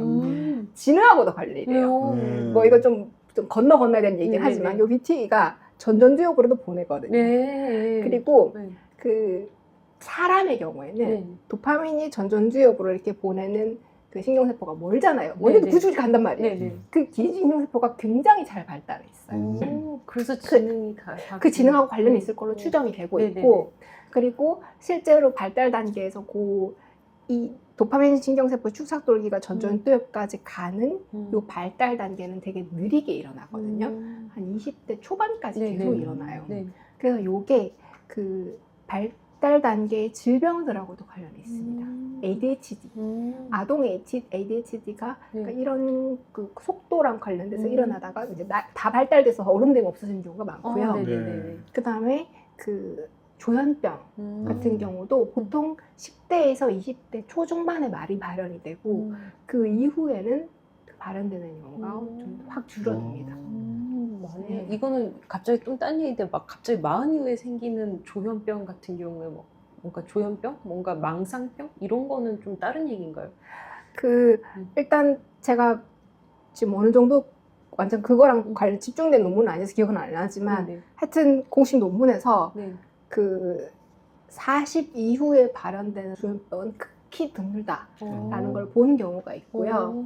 그리고 우리 옛날에 중국도 그렇고 우리나라도 있는 개념인 것 같은데 사람이 되게 슬프거나 힘든 일을 겪으면 정신줄을 놓는다. 있어요. 미친다는 게 그렇죠. 그런 쪽 아닐까 싶기도 해요. 그런 쪽도 사실 헛거 보는 거잖아요. 그쵸. 그래서 좀 다르지 않을까?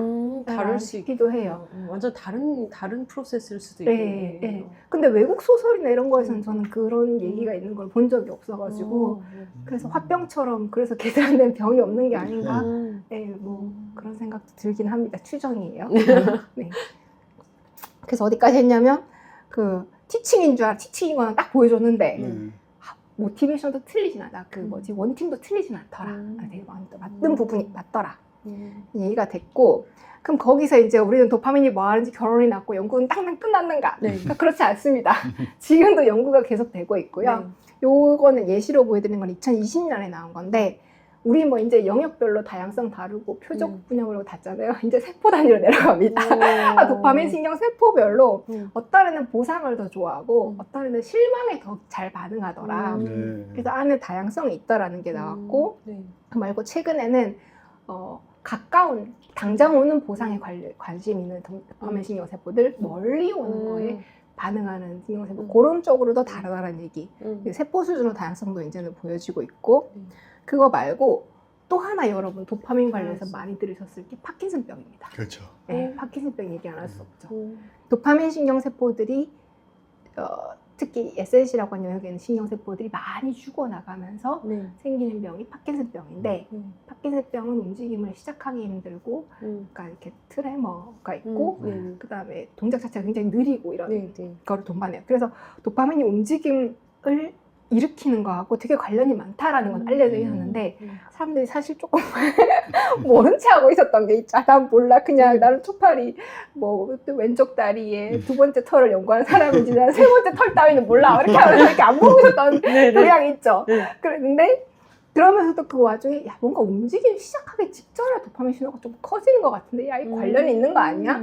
근데 또 움직임 시작하기 전에 도파민 신호가 커지는 거면 강학습 아닌 거 아니야? 뭐 이러면서 이제 그러니까 예측 오류 아닌 거 아니야? 이래서 또 논쟁이 또 있었던 거예요. 2010년대 후반부터. 있었는데 여기 이분 작가가 여기 우치다라는 분인데 이분이 도파민과 관련된 많은 논쟁을 함께 해결하면서 시원한 정의를 했군요. 네, 논문들 되게 많이 내오신 분이에요. 네. 그러면서 이제 이분이 아 도파민 그래 움직임 관련된 건 맞는데 제가 아까 그랬잖아요.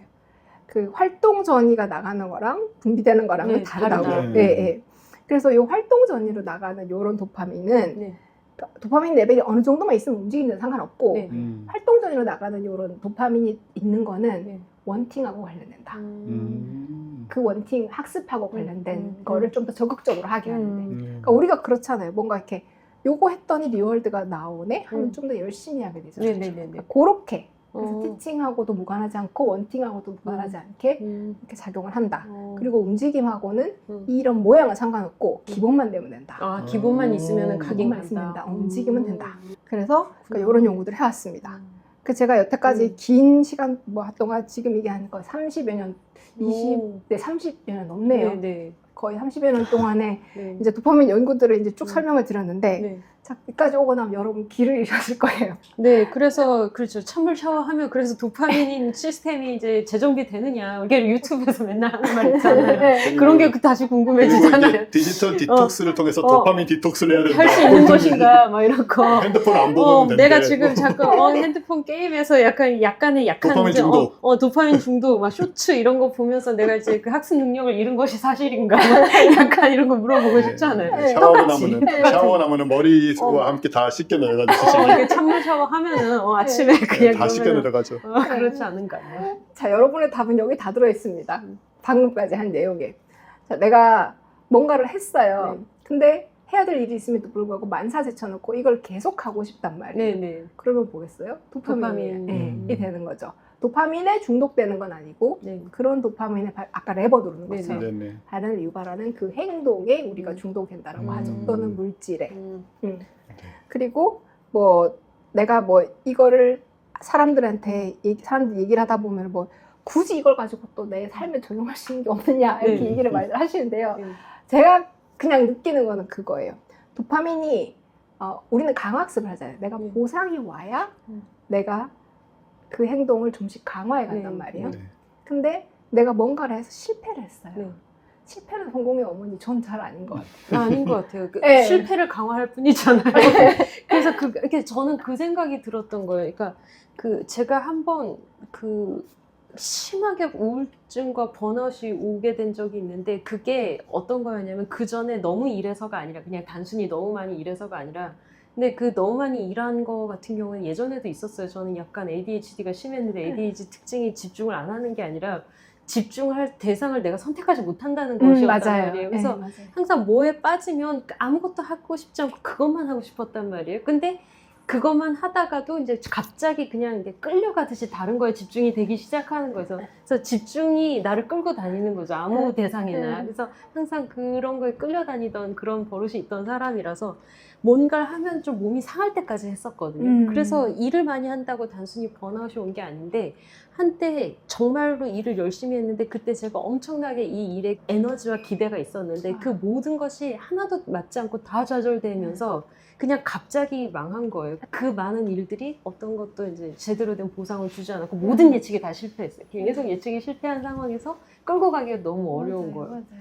아, 번아웃은 예측이 실패했을 때 오는구나라는 생각이 그냥 단순히 일을 많이 해서가 아니라 기대한 일이 실패했을 때 오는데 그 제대로 된 보상을 주지 않는 어떤 일 시스템 속에 있으면 그냥 번아웃이 오는 거나 진짜 가벼운 일도 못 하게 되더라고요. 그래서 저는 그래서 이제 번아웃과 이 ADHD 이걸 다 갖고 있어본 경험으로서 도파민이 너무 궁금했단 말이에요. 그래서 오늘 얘기해 주신다고 해서 얼마나 기뻤는지 몰라요.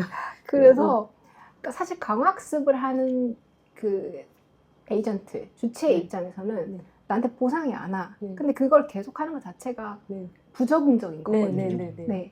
그래서 뭘 해야 되냐면 내가 실패를 무조건 한다고 내가 좋아지는 게 아니라 실패라고 보이는 것에서도 내가 보상이라고 할 만한 요소들이 있어야 되는 것 같아요.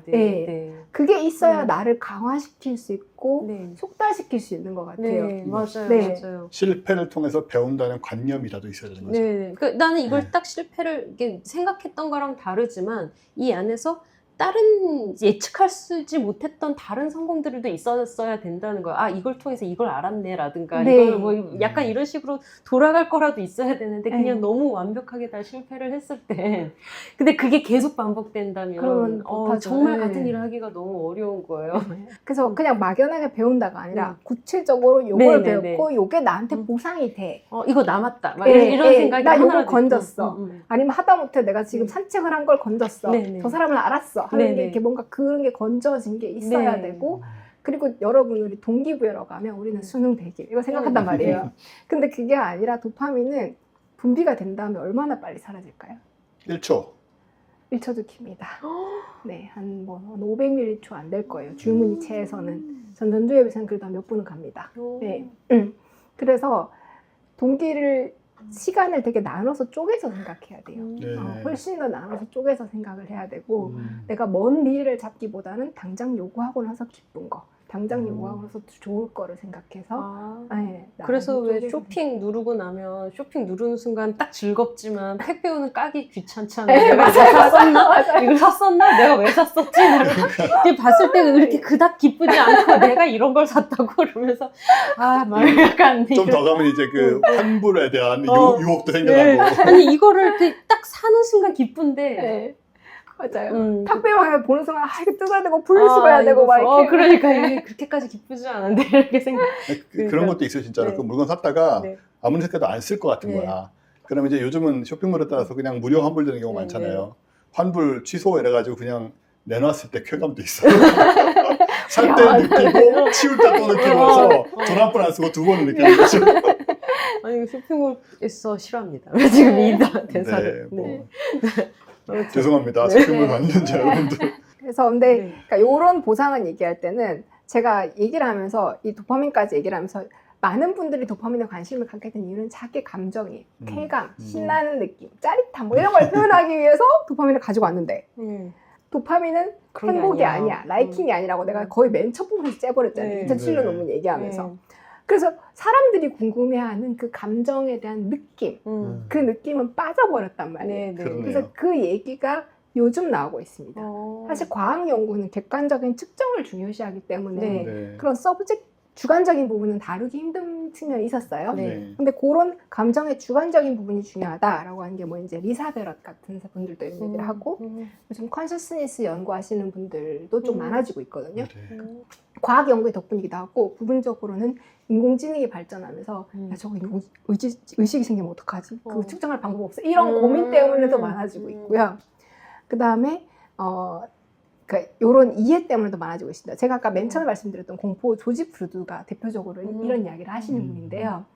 이분이 자기가 밝힌 아미그달라는 이제 이분도 이제 대중들 상대하면서 언어가 좀 정교해지신 것 같아요. 그러면서 이분은 두 가지로 나눕니다. 영어로는 이모션이고 감정과 느낌이라고 번역하면 좋을 것 같아요. 감정과 느낌은 다르다. 감정은 동물이 진화하기 위해서 그 위험한 상황에 반응을 이끌어내기 위한 회로고 서바이벌 서킷, 생존 회로고 느낌은 우리가 의식으로 만들어내는 거다라는 얘기를 해요. 그래서 느낌은 영어로 뭐로 표현했나요? 필링으로 표현했나요? 컨셔스 필링 뭐 이렇게 얘기를 하는데 그래서 우리가 질병을 치료할 때는 물론 알츠하이머라든가 뭐 파킨슨병이라든가 그 뉴로피지올로지컬한 이게 원인이 명확한 건 아니겠지만 그렇지 않은 어떤 우울증, 뭐 불안증 이런 걸 할 때는 우리가 컨셔스 필링도 다뤄줘야 되지 내과학은 여태까지 너무 이쪽만 연구해 왔다라는 얘기를 하고 계세요. 근데 그 컨셔스 필링이 얼마나 좀 그래도 좀 의미가 있는가를 보여드리기 위해서 가져온 그림이 요 그림입니다. 네네. 2019년에 나온 사이언스 논문인데요. 여기는 작은 글자들이 네. 제일 왼쪽에 있는 게 유니버설 모든 네네. 랭귀지군을 포함한 거고요. 요 밑에 있는 거는 뭐 오스트로 아시안, 뭐 인도 네. 유럽 네. 있고, 네, 뭐 이렇게 그러니까 언어군에 따라서 네네. 감정들의 그 상관관계, 가까운 관계를 이렇게 네트워크로 표시한 거예요. 보면은 되게 다릅니다. 그렇네요. 네, 보면은 오스트로 아시안 같은 경우는 envy가 뭐 그 불안이라든가 뭐 슬픔하고도 관련이 되어 있고요. 뭐 그다음에 want랑도 관련이 되어 있고, 그다음에 밑에 오스트로 여기는 뭐 hope가 슬픔하고 연결되어 있고, 또 단어의 관계를 보면 똑같은 그 슬픔이라는 단어, 똑같은 envy라는 단어를 써도 이게 우리가 느끼는 정의랑 그 사람들이 느끼는 정의는 다르고 결국 우리 감정이라고 하는 거는 의식적으로 구성된 것이다. 이 상황에 대해서 내가 설명하는 그 상황을 굉장히 요약하는. 흥미롭다. 이건 네. 정말 흥미롭다. 만약에 인공지능이 나중에 감정이 생긴다면 똑같은 언어 구조를 가지고 이걸 측정해 보고 싶다. 그래서 너는 어느 쪽과 뭔가 연결되어 있니? 막 이런 식으로. 온갖 근데 나라 언어를 다 배웠을 거 아니에요?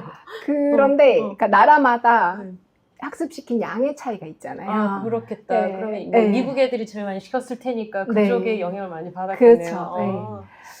그래서 사실 정확하게 문제가 돼요. 그러니까 지금은 이제 맞아요. 인공지능을 채용에도 쓰고 있고, 네네. 그러니까 감정을 읽어내기 위해도 쓰고 있거든요. 네네. 비주얼은 충분히 되니까 네네. 표정 이런 걸 가지고. 근데 그 컬처럴마다 되게 다르니까. 다르잖아요. 네. 네, 되게 다르다는 걸 인정하지 않으면 이제 이제 우리는 인공지능이 어떻게 해석하는지에 맞춰서 이제 표정 같은 걸 지어낼 수도 있는 좀 이상한. 네. 네네, 맞아요, 맞아요. 네. 근데 저 인공지능이 알아듣게 프롬프트를 쓰고 있는 저를 보면서 결국 저는, 그러니까 인공지능이 나를 맞추는 게 아니고 내가 제 언어를 그렇죠. 배우고 있다라는 생각이 들 때가 많았거든. 그리고 쟤는 나를 비추는 거울이지. 인공지능은 우리의 편향을 비추는 거울이지. 쟤네가 우리를 교정해주거나 뭐 그쵸. 약간 그러지 못하고 있거나 네. 오히려 편향을 지금 심지어 더 이제 강화시키고 강화하고 하고. 있죠. 예. 네. 그런 생각이 들 때가 많았는데 네. 이해가 되고 있어요. 하지만 정말 즐겁다. 인공지능이랑 같이 저걸 같이 가면은 되게 연구할 거리가 너무 많아지고 연구는 제가 하지 않겠죠. 네. 다른 분들이 하겠고 나는 이제 이제 구경이나 하다가 이제 나중에 박사님이 얘기해 주면 듣겠죠. 아까 저는 그 공포 논문이 되게 흥미로웠는데 네. 저는 이제 싫으셨다 했지만 아, 네네. 네, 저는 약간 그 인간이 많은 스토리를 읽지만, 많은 스토리를 좋아하고 콘텐츠를 좋아하지만, 특히 공포 호러, 그러니까 호러 미스테리 스릴러를 좋아하는 이 기제가 너무 항상 신기하고 궁금했거든요. 근데 물론 이야기 방식으로는 설명할 수가 있어요. 뭐 인간은 어떤 뭐 인문학적이라는 철학적이라든가 어떤 심리적으로 뭐 대충 설명은 할 수는 있는데, 근데 이게 공포는 다른 감정에 비해서 너무 좀 약간 정말 즉각적이란 말이에요. 거의 어떤 생존 본능하고 직결되는 그쵸. 거다 보니까 이거는 다른 감정과 좀 다르게 취급을 해야 될 것 같은데, 근데 그 공포를 느끼기 위해서 책을 읽고 영화를 보고 그 진짜 거의 막 약간 척추반사적인 공포를 느끼려고 하는 사람들, 네. 이게 항상 궁금했고, 그러면 그걸 잘 쓰려면 어떻게 해야 되느냐, 그걸 잘 만들려면 이런 게 항상 궁금했단 말이에요. 그래서 그런 어떤 기작 이런 게 좀 궁금해서 그래서 공포 관련된 뇌 논문 있으면 좀 추천해 주시면 읽어보겠다라는 긴 얘기였습니다. 네, 그 얘기에 대한 답변을 사실 제가 방금 했어요.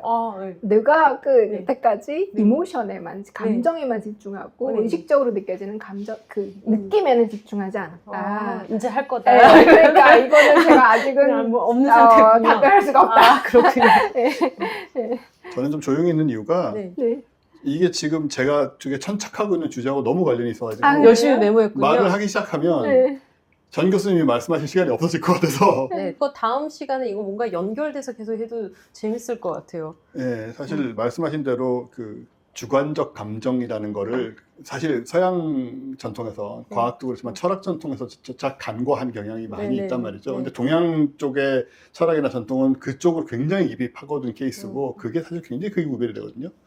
근데 이게 지금 제가 보기에는 전반적으로 이 방향을 잡아가는 게 흐름이라는 게 많이 느껴져요. 모든 분야에서 지금 저는 오늘 박사님이 이 얘기를 할 거라고 전혀 생각을 못 했거든요. 이 도파민인 줄 알았죠. 그냥 도파민 중독에서 어떻게 극복해야 되냐, 뭐 세로토닌을 통해서 뭐 이런 식의 얘기 있잖아요. 꼭 아니, 같이 나오는 거, 옥시토신 뭐 어쩌고. 그러니까 도파민을 이용해서 막 열심히 사는 방법 이런 걸 알려주는 줄 뭐, 알았지. 그것까지는 아닐지 몰라도 어쨌든 여기서 이제 그 주관적인 감정 이런 거 특히 뭐 용어를 달리 쓴다 이런 거 저는 그런 얘기 처음 들었고, 근데 그런 부분들은 제가 보기에는 솔직히 전 지금 진짜 많이 보고 있어요. 이런 식의 얘기를 모든 분야에서 신기할 정도로 저는 지금 많이 접하게 되거든요. 근데 다 똑같아요. 결국은 주관적으로 내가 어떻게 느끼는가라는 거를 알고 컨트롤을 하고 정리를 하지 않으면 해결이 안 되는 부분들이 있다라는 것이 지금 제가 보기에는 한번 보세요. 아마 몇 년 앞으로 굉장히 뭐 사회과학도 그렇고 심지어 심리학도 그렇고 전반적으로 경향이 될 것 같아요. 완전 동의하고 있는데요. 아, 예. 제가 뇌과학적으로 이 얘기를 뭐 논문으로 정리해 쓸 수는 없지만 저는 이성은 감정이 확장된 거라고 생각해요. 참 그렇습니다. 그리고 이성의 목적은 음. 그러니까 감정은 네. 몸 상태, 인간은 몸이 있기 때문에 네. 항상성을 유지해야 되거든요. 네. 그 항상성을 지켜야 된다는 부여가 있기 때문에 몸에서 여러 가지 감정이 동시다발적으로 생겨요. 네. 하나 가지 수만 있는 게 네, 아니니까. 네. 그럼 그 감정을 가장 잘 수행하기 위해서. 그래서 있는 게 이성이 내 감정을 알아차리고 수행하기 위해 있는 게 이성이라고 생각해요. 저는 그 요즘 MBTI 유행 보면 F인간, T인간 되게 유행이잖아요. 네. 근데 막 사람들이 뭐 F는 뭐 감정적이고 뭐 T는 뭐 좀 논리적이다 막 대충 이런 식으로 얘기를 하잖아요. 근데 저는 T는 왠지 머리가 좋다 약간 이런 이미지가 있잖아요. 근데 저는 그 말에 동의하지 않는 게 그 F인간들이랑 오래 대화하고 만나보고 막 이렇게 하면서 느낀 게 있는데 T가 머리를 굴리고 겨우 도달해야 되는 어떤 상황을 바로 F는 감정 몇 가지가 바로 직관적으로 와닿는 거예요. 이거는 슬픈 거다, 이건 어떤 거다, 이건 어떤 거다, 이건 배려해야 되는 거다. 이렇게 순간적으로 와닿고 그냥 감정이 먼저 직관을 가지고 거기에 이미 도달해 있는 거예요. 그래서 F가 훨씬 더 균형 잡힌 지능을 가지고 있는 거고 T는 뭔가 이렇게 그러니까 정신줄 빠진 인간이 이렇게 이 막 머리 돌려가지고 그래서 이게 처음 그 T가 F를 이해를 못하고서 막 논리로 이렇게 설명을 해야 되고 막 이랬지만 사실은 결국 F가 도달해야 되는 것은 T적인 그 F적인 인간이었다라는 것을 저는 요즘 많이 느끼고 있거든요. 네. 사실 제가 T가 거의 100이 나온 사람이라서 그래서 T 100이 나온 사람이라서 제가 느낀 게 항상 내가 틀렸다라는 걸 마지막에 느낀단 말이에요. 결국은 F인간들이라고 이렇게 왜 얘기하면서 그 사람들이랑 얘기를 하면서 나는 이걸 모든 걸 설명해서 이제 도달하려고 하는데 지금 뭔가 설명해서 도달하지 못한 부분들이 있고 F는 항상 도달해 있는 거예요. 그걸 자기가 말을 설명을 못할 뿐이지. 근데 그래서, 뭐 네. 그러니까 설명한다고 하시지만 즉흥성이나 순발력 되게 좋으신 것 같아요. 아니 이거는 그냥 다른 식인 거고 다른 어떤 순발력인 것이고 F의 도달하는 어떤 게 감정이 이미 그 사람을 도달시켜 놔 있는 거죠. 네. 그 사람은 굳이 무슨 설명할 얘기일 필요도 것 없는 같아요. 거였어요. 네. 그래서 그렇구나 이제 T가 부족한 것이다. T가 부족한 사람이다. 라는 것을 저는 이제 네. 느끼고 있어요. 지능이다. 지능이다. F도 네. 지능이다. F도 확실히. 지능이다. 지난 뭐 6개월, 7개월 동안 명상이라든가 그런 거 하시는 분들이라든가 그런 분들하고 제가 교류가 굉장히 많아요. 네. 제 스스로도 하고 있고, 근데 지금 말씀하신 이런 부분들하고 다 연결되거든요, 사실은. 그러니까 뭐 아까 뭐 F에 대해서 굉장히 좋게 얘기했지만 제가 F로서 뭐 꼭 그런 것인가라는 생각이 살짝 있긴 한데, 근데 이런 건 있어요. 사실은 지금 말씀하신 대로 그 F적인 관점으로, 네, 그러니까는 복잡한 생각이 아니고 네. 뭔가 바로 직관적으로 다가간다. 그런 게 명상에 하려는 거거든요, 사실. 명상의 목적이 그런 거고, 그게 물론 쉽게 되는 건 아니지만. 근데 한편으로 또 어떤 게 있냐면, 명상만 가지고, 그러니까 명상이라면 우리가 뭐 무념무상 이런 거 생각하는데 절대 안 되고요. 그런 것은 인간이 할 수 있는 것이 아닙니다. 그냥 소리만 하나 듣고 있어도 되고, 아무튼 뭐 얘기가 너무 길어지니까 네, 명상 네, 얘기를 하면. 근데 오늘 교수님께 못할 것 같아요. 지금 3시간 다 돼가요. 그래서 네, 이제 그만. 저는 오늘 다음 시간에 해도 될 것 같은데요. 그럼 우리 이 얘기를 사실 좀 더 할까요? 중간에 차라리 이 이걸 관련 얘기를 충분히 더 하죠. 할까요? 네. 네. 하여튼 명상을 이제 그런 식은 아니고 그거는 네. 뭐 고승들은 할 수 네, 있을지 네. 모르겠지만 일반인은 그거 하려다가 피곤해서 못하죠. 졸리고 뭐 나는 안 되는가 보다 하고 말아버리는 건데 아무튼 중요한 건 뭐냐면 명상의 목적은 잡생각을 줄이고 지나가는 생각들을 붙잡지 않는다는 거거든요. 흘려보내면 돼요. 생각은 올 수밖에 없어요. 근데 그럼으로써 정리를 해가면은 이제 불교도 그렇고 명상도 그렇고 뭐 동양 전통은 다 그래요. 모든 것의 중심은 감정이에요. 감정이 핵심에 있고 모든 동기는 감정에서 나오고 그래서 이성으로만 문제를 풀려고 하면 안 풀리는 그쵸. 거거든요. 네. 그게 개인이든 사회든 마찬가지예요. 네. 그래서 이성을 합리화할 뿐이죠. 맞습니다. 저도 그렇게 생각해요. 그래서 아까 그 MBTI 얘기를 했지만 MBTI가 제가 과학이라고 생각하는 건 아니고 보통 사람들이 얘기할 때 막 감정적인 인간 뭐 아니면 이성적인 인간 이렇게 나눠서 얘기를 하잖아요. 근데 이성적인 인간이 조금 더 뭐 객관적이고 이성적이고 합리적이다 이렇게 생각을 하는데 저는 전혀 아니라는 생각이 계속 드는 거죠. 그 전혀 우월한 게 아니야 보면은 아니다라는 생각에 이제 도달하다 보니 그 아까 MBTI가 든 게 좀 유서강 얘기를 좀 하게 됐어요. 근데 또 이성이 또 어떤 역할을 하냐면 혹은 T성이 어떤 역할을 하냐면 이게 명상만 하고 시간만 보내면 느끼는 건 있지만 그게 정리가 안 돼요. 온갖 감정이 생겨나고 온갖 밑바닥을 다 느끼게 되는데 이게 이렇게 붕 이렇게 그냥 이렇게 돼 있는 거예요. 그럼 이거 정리는 해줘야 돼. 그거는 사실 T성으로 해야 되거든요. 그 시점에서는. 그래서 우리 간화선이라는 게 있단 말이에요. 그러니까 불교 전통인데 간화선이란 거는 명상이고 참선이지만 화두를 하나 딱 잡고 그걸 계속 파고드는 거예요, 그냥. 그러니까 이건 생각을 안 하면 안 돼요. 그러니까는 어느 정도는 그 T성이 있어야 되는 물론 그것만 하는 건 분석만 하는 건 아니지만 다각도로 접근을 하는 거지만 그래서 불교 전통에서는 이 간화선이라는 게 깨달음에 접근하기 위한 가장 좋은 방법 중에 하나를 얘기를 하고 실제로 국내에서 많이 하세요. 그리고 많이 성과를 보시고요. 그래서 중요한 건 뭐냐면은 지금 이런 주제를 또 끌고 오셔서 저는 어제도 이런 주제를 다뤘거든요. 근데 제가 갖고 나오는 게 아니에요. 저한테 던져져요, 여기서. 그래서 어제도 이런 얘기를 누가 했고, 근데 오늘 또 이런 얘기를 어쩔 수 없이 하게 되는 상황이라서 저는 지금 기분이 굉장히 이상해요. 근데 어쨌든 간에 이게 뇌를 벗어날 필요는 없는 거고.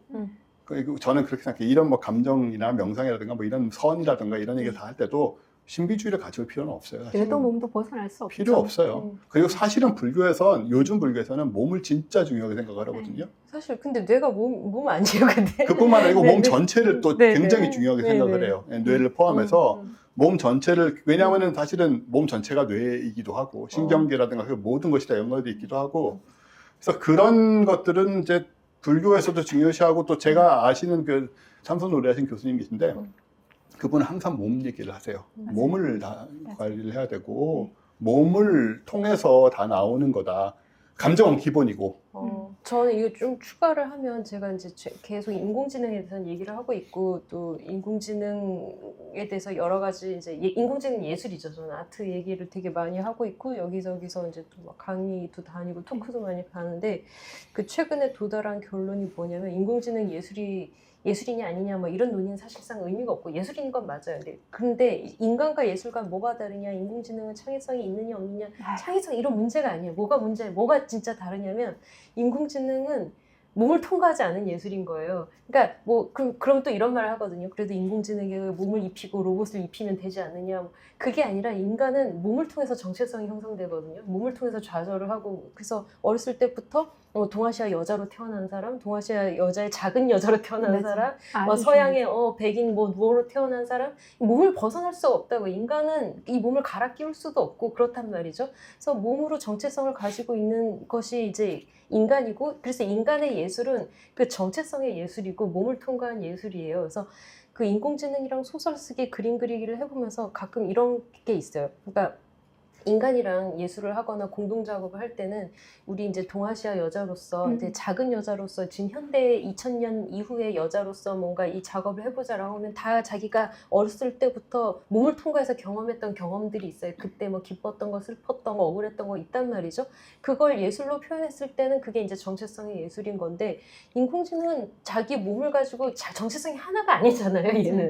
얘는 그 어떤 것에도 억울함이 없다고요. 억울함도 없고 좌절한 경험, 몸 때문에 좌절한 경험도 없고 몸 때문에 이제 유한한 몸을 살면서 그것 때문에 계속 생기는 어떤 다른 게 없다고. 죽음이 없는 아이란 말이죠. 그래서 인공지능으로 만약에 막 80년대 70년대 한국 여성들이 전쟁 이후에 어떤 그 고통스러운 삶을 살았던 것을 무슨 인공지능 로보틱스를 입혀가지고 인공지능으로 무슨 설치 예술을 했다. 그러면 이게 무슨 의미가 있겠냐고. 걔가 한 게 무슨 의미가 있겠냐고요. 그냥 그걸 한 할머니가 의미가 있는 거잖아요.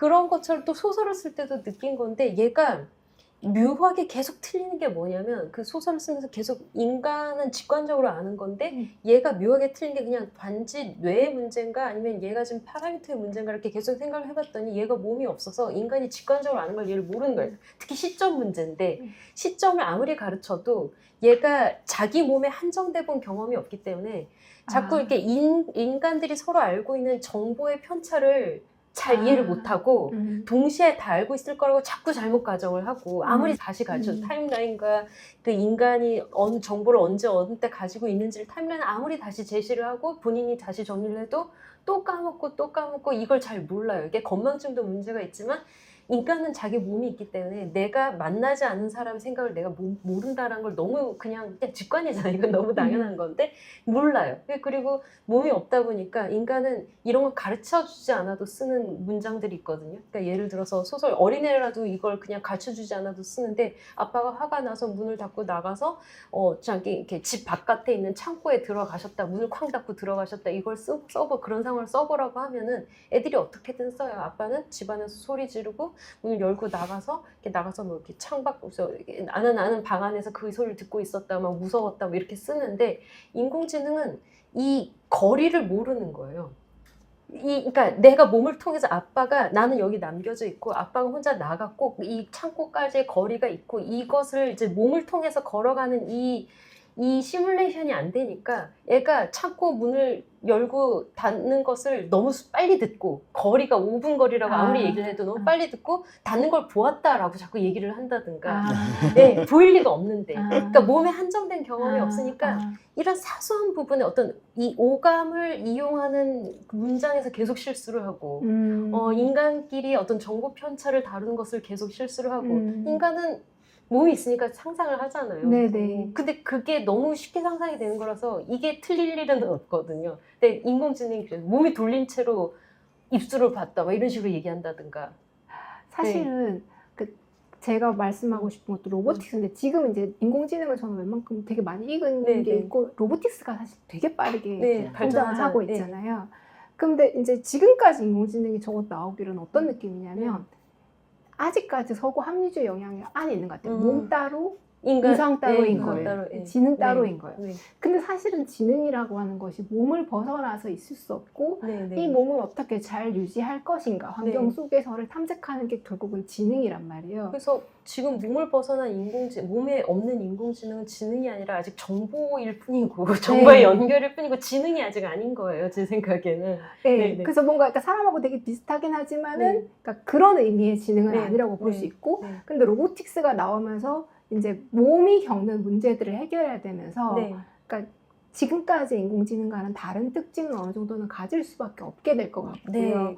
그러면서 그게 오히려 그러니까 여기 강학습 맨 처음에 나올 때 그 엔지니어링 쪽에 있던 모델이 도파민 이해에 쓰였듯이 그렇게 얻어지는 몸에 대한 이해가 그러니까 우리가 몸과 이 감정과 이성과의 관계를 어떻게 정립할 것인가에 도움을 줄 것 같아요. 근데 거기서 또 어떻게 생각이 들었냐면 우리가 인공지능에게 몸을 주려고 하는 이유가 인간이 못하는 걸 하려고 하는 거잖아요. 인간이 안 하려고 한다든가 못하는 걸 하려고 한다든가 인간이 하기 싫어하는 걸 시키려고 한다든가 이런 거잖아요. 그리고 걔는 몸이 생긴 순간 지금보다 할 수 있는 일이 훨씬 더 많아질 거예요. 근데 인간은 몸이 생긴 순간 몸이 있는 순간 그냥 이 몸은 항상 제한이었어요. 인간은. 근데 인간은 툴을 통해서 몸을 확장을 한 건데 걔는 몸이 생겨서 오히려 확장이 됐고 우리는 몸 때문에 오히려 제한이 되고 있는 이 상황이 근본적으로 같지가 않은 것 같은 거예요. 걔는 그래서 그 몸이 생겨서 인간을 도와주려고 몸이 생기는 거고 약간 좀 다르잖아요. 걔는 전능해지잖아요. 몸이 생기면서. 그것도 그렇고 저는 또 이런 게 있어요. 내가 처음 들어본 종류의 아프리카의 어떤 동물이에요. 근데 그 동물이 비명을 지를 때 나는 저 동물이 비명을 지른다고 느낄 것 같아요. 그러니까 진화의 오랜 가지 속에서 우리는 언젠가 갈라졌지만 그 많은 경로를 공유해왔고 그렇기 때문에 지구에서 살아온 동물이기 때문에 직관적으로 알게 된 어떤 것들이 아마 그 로봇 지방과 단백질로 구성되지 않은 그 로봇과는 없을 수 있고 그것 때문에 아무리 많은 정보를 줘도 교류하지 못하는 어떤 것이 있을 거고 그게 생기는 문제들도 저는 있을 것 같아요. 그렇죠. 우리랑 로봇은 같은 DNA를 한 번도 공유한 적이 없어도 난 바퀴벌레랑은 어느 정도 닮았지만 쟤는 아니잖아요. 지금 말씀하시는 게 정말 흥미롭고요. 네. 네. 이게 저는 지금 그렇게 많이 느껴요. 여러 가지로 지금 전반적으로 불과 작년, 재작년에도 없던 이 통합적인 사고와 세계관, 가치관들이 많이 지금 형성되고 있다는 거를 두 분 말씀하시는 데서도 느꼈고 다른 사람들한테서 전 되게 많이 느끼거든요. 그래서 어쨌든 뭐 이런 과학 관련된 분이나 뭐 주장이 강한 분들을 많이 만나게 되니까 근데 전반적으로 다 방향이 똑같아요. 네. 그게 되게 신기한 거고 왜냐하면 다들 느끼는 거예요. 그동안 해왔던 방식으로 이렇게 막 정말 서구적인 가치만으로 간다거나 이걸로 안 되는구나라는 걸 이제는 또 지치게 느껴버렸기 때문에 그렇게 떠오를 수밖에 없는 거라는 생각이 들고 사실 또 뭐 AI 관련돼서는 제가 아마 뭐 이렇게 정치권이랑 작업을 좀 하게 될 것 같아요. 근데 지금 그 무슨 부분이냐 하면 나중에 자세히 얘기 드리겠습니다. 아마 조만간에 다음 달 초에 어쩌면 저희 유튜브 팟캐스트로 하나 나갈 수도 있어요. 근데 지금 AI 쪽이 이제 국내 특히 법도 그렇고 기술, 산업 이런 쪽에만 너무 방점이 가다 보니까 AI 사회학이나 맞아요. 이런 너무 쪽으로는 중요한데. 지금 거의 완전 진공 상태거든요. 네. 그러니까 실제로 문제가 좀 심각해서 국회에서도 지금 사실 극소수지만 일부 의원들이 문제를 느끼고 있어요. 그래서 이런 부분들을 하고 지금 우리 또 소버린 AI 얘기하면서 지금 한국형 AI 만들겠다고 얘기를 하고 있는데 어떤 생각을 하고 있냐 하면 저님 두 가지 생각을 하고 있는데 하나는 AI의 그 학습 방식이 지금과 바뀌어야 된다는 느낌을 하나 가져요. 뭐냐면 지금은 예를 들어서 뭐 오픈 AI도 하면은 챗GPT가 우리한테 이제 우리가 연결되어 있는 상태에서 우리한테서 배우는 건 사실 없어요. 우리한테 배우는 건 그 로컬에서 그 상태에서만 배우고 그 상태에서만 메모라이즈를 하는 것이지 이게 중앙으로 연결되지 않거든요. 그러니까 미리 학습한 거 가지고 하는 거예요. 그냥 아니면 웹 검색을 그때 하든가. 근데 이 피드백 루프가 만들어져야 되지 않느냐라는 생각을 하기 시작을 했어요.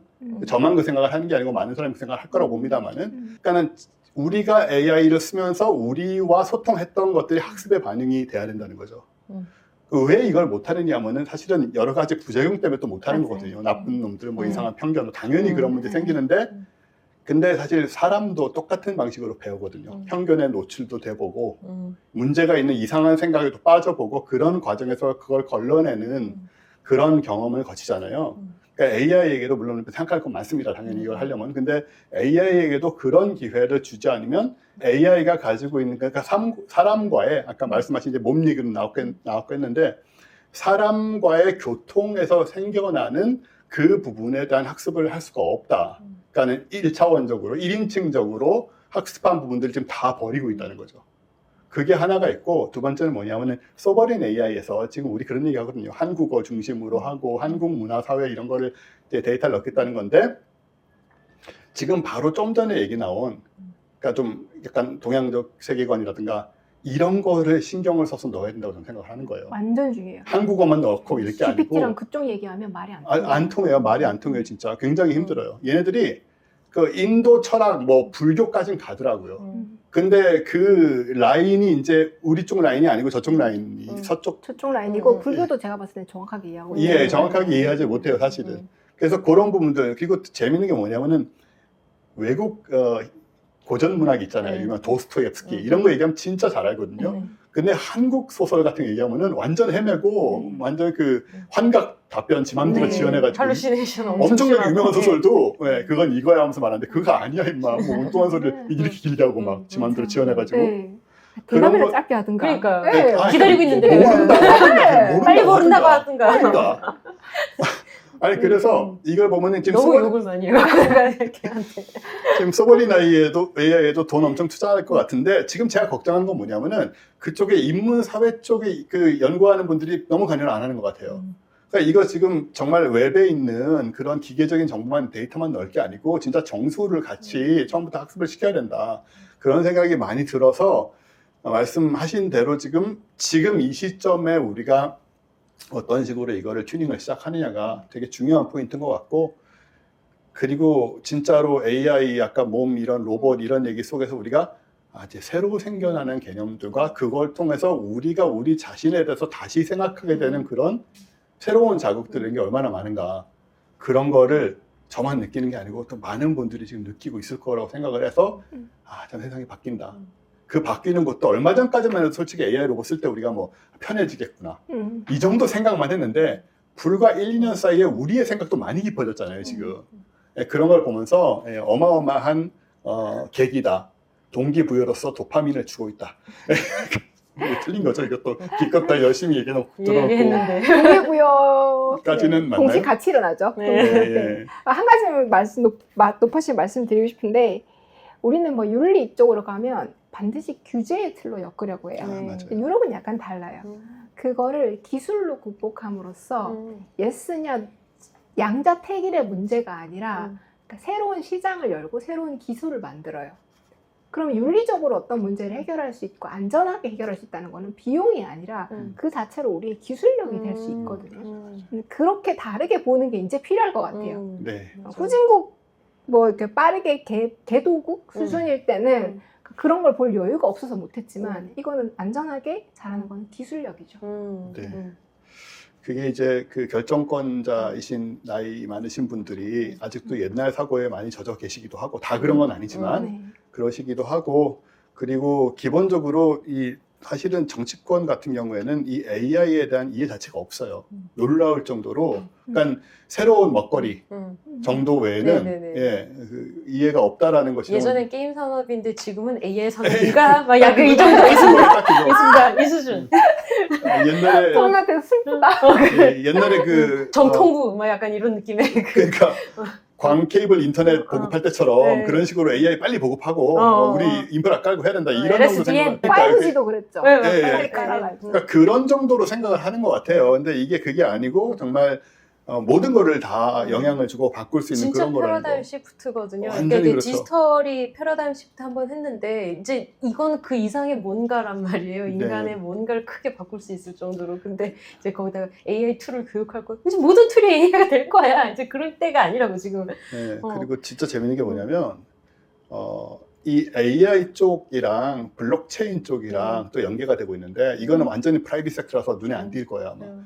AI 쪽하고 블록체인 쪽하고 연결이 되면서 근데 블록체인 쪽에 돈 벌려는 목적이 아닌 사람들이 있어요. 그러니까 블록체인이랑 그쪽 클립토 쪽에 굉장히 이상주의자들이 생각보다 많습니다. 이거는 옛날 60년대 히피즘이 70년대 실리콘밸리가 만들어질 때 흐름하고 되게 비슷해요. 저는 좀 우리의 세계를 구축하겠다인 건가요? 사람이 중심이 되는 세계를 만들겠다는 거죠. 그 힘을 가지고. 저 때도 그런 거였으니까. 사실은 이 실리콘밸리 그 초기에도 그럼 인터넷 초기도 마찬가지고 제가 좀 국제적으로 그런 사람들 만나고 있거든요. 지금요. 중국인들, 뭐 미국인들 이상하게 그렇게 됐어요. 우연히. 근데 저도 전혀 몰랐던 세계죠. 굉장히 흥미롭고 그리고 이제 AI 쪽이나 뭐 크립토 쪽이나 이런 쪽의 분들이 또 느끼는 게 뭐냐면 지금 우리가 얘기하는 이런 얘기요.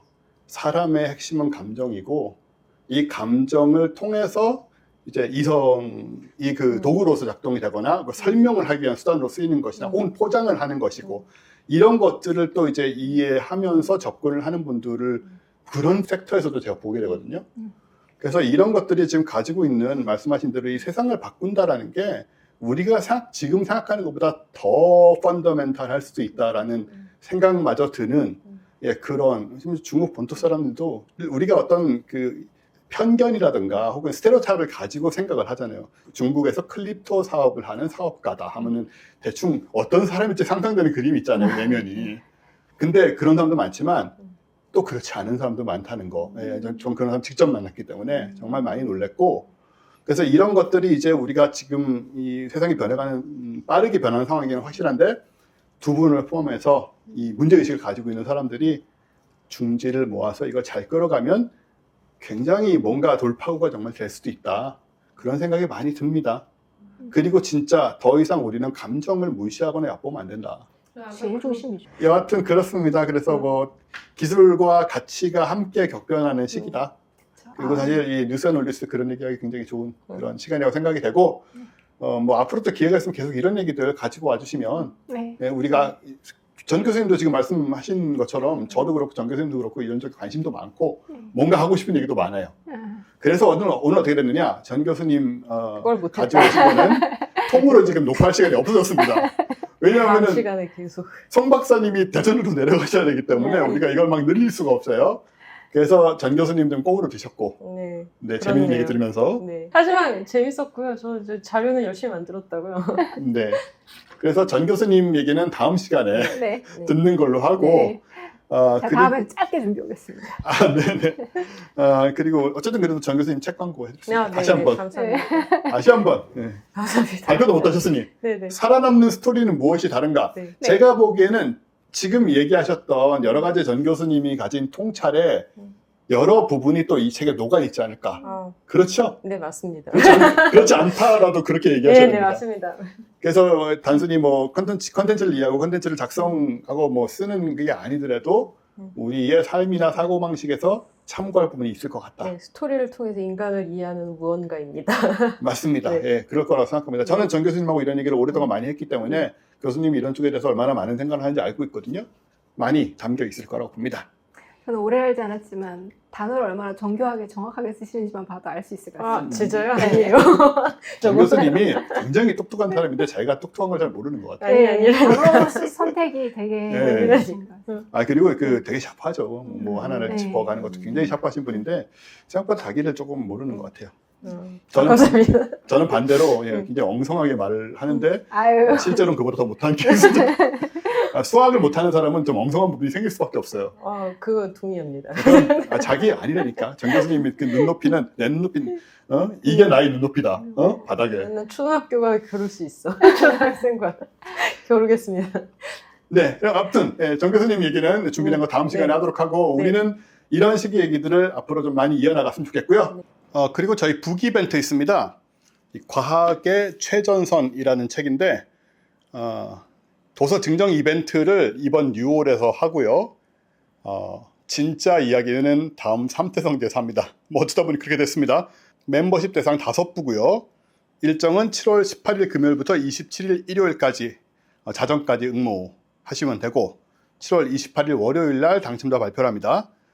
발행 경로는 아시는 것처럼 멤버십 대상 뉴스레터 홈페이지 이벤트 게시글 통해서 보시고 신청하시면 되고요. 일단 이 패트릭 크레머의 과학의 최전선 다음 3태성제에서 자세하게 다루도록 하겠습니다. 책 받으실 분은 이번에 7월 18일부터 27일까지 응모해야 된다는 점 잊지 마시고요. 예, 수고 많이 하셨습니다. 감사합니다. 감사합니다. 절반 이상을 잡담으로 지금 채운 것 같은 느낌인데. 과학하고 앉아있네.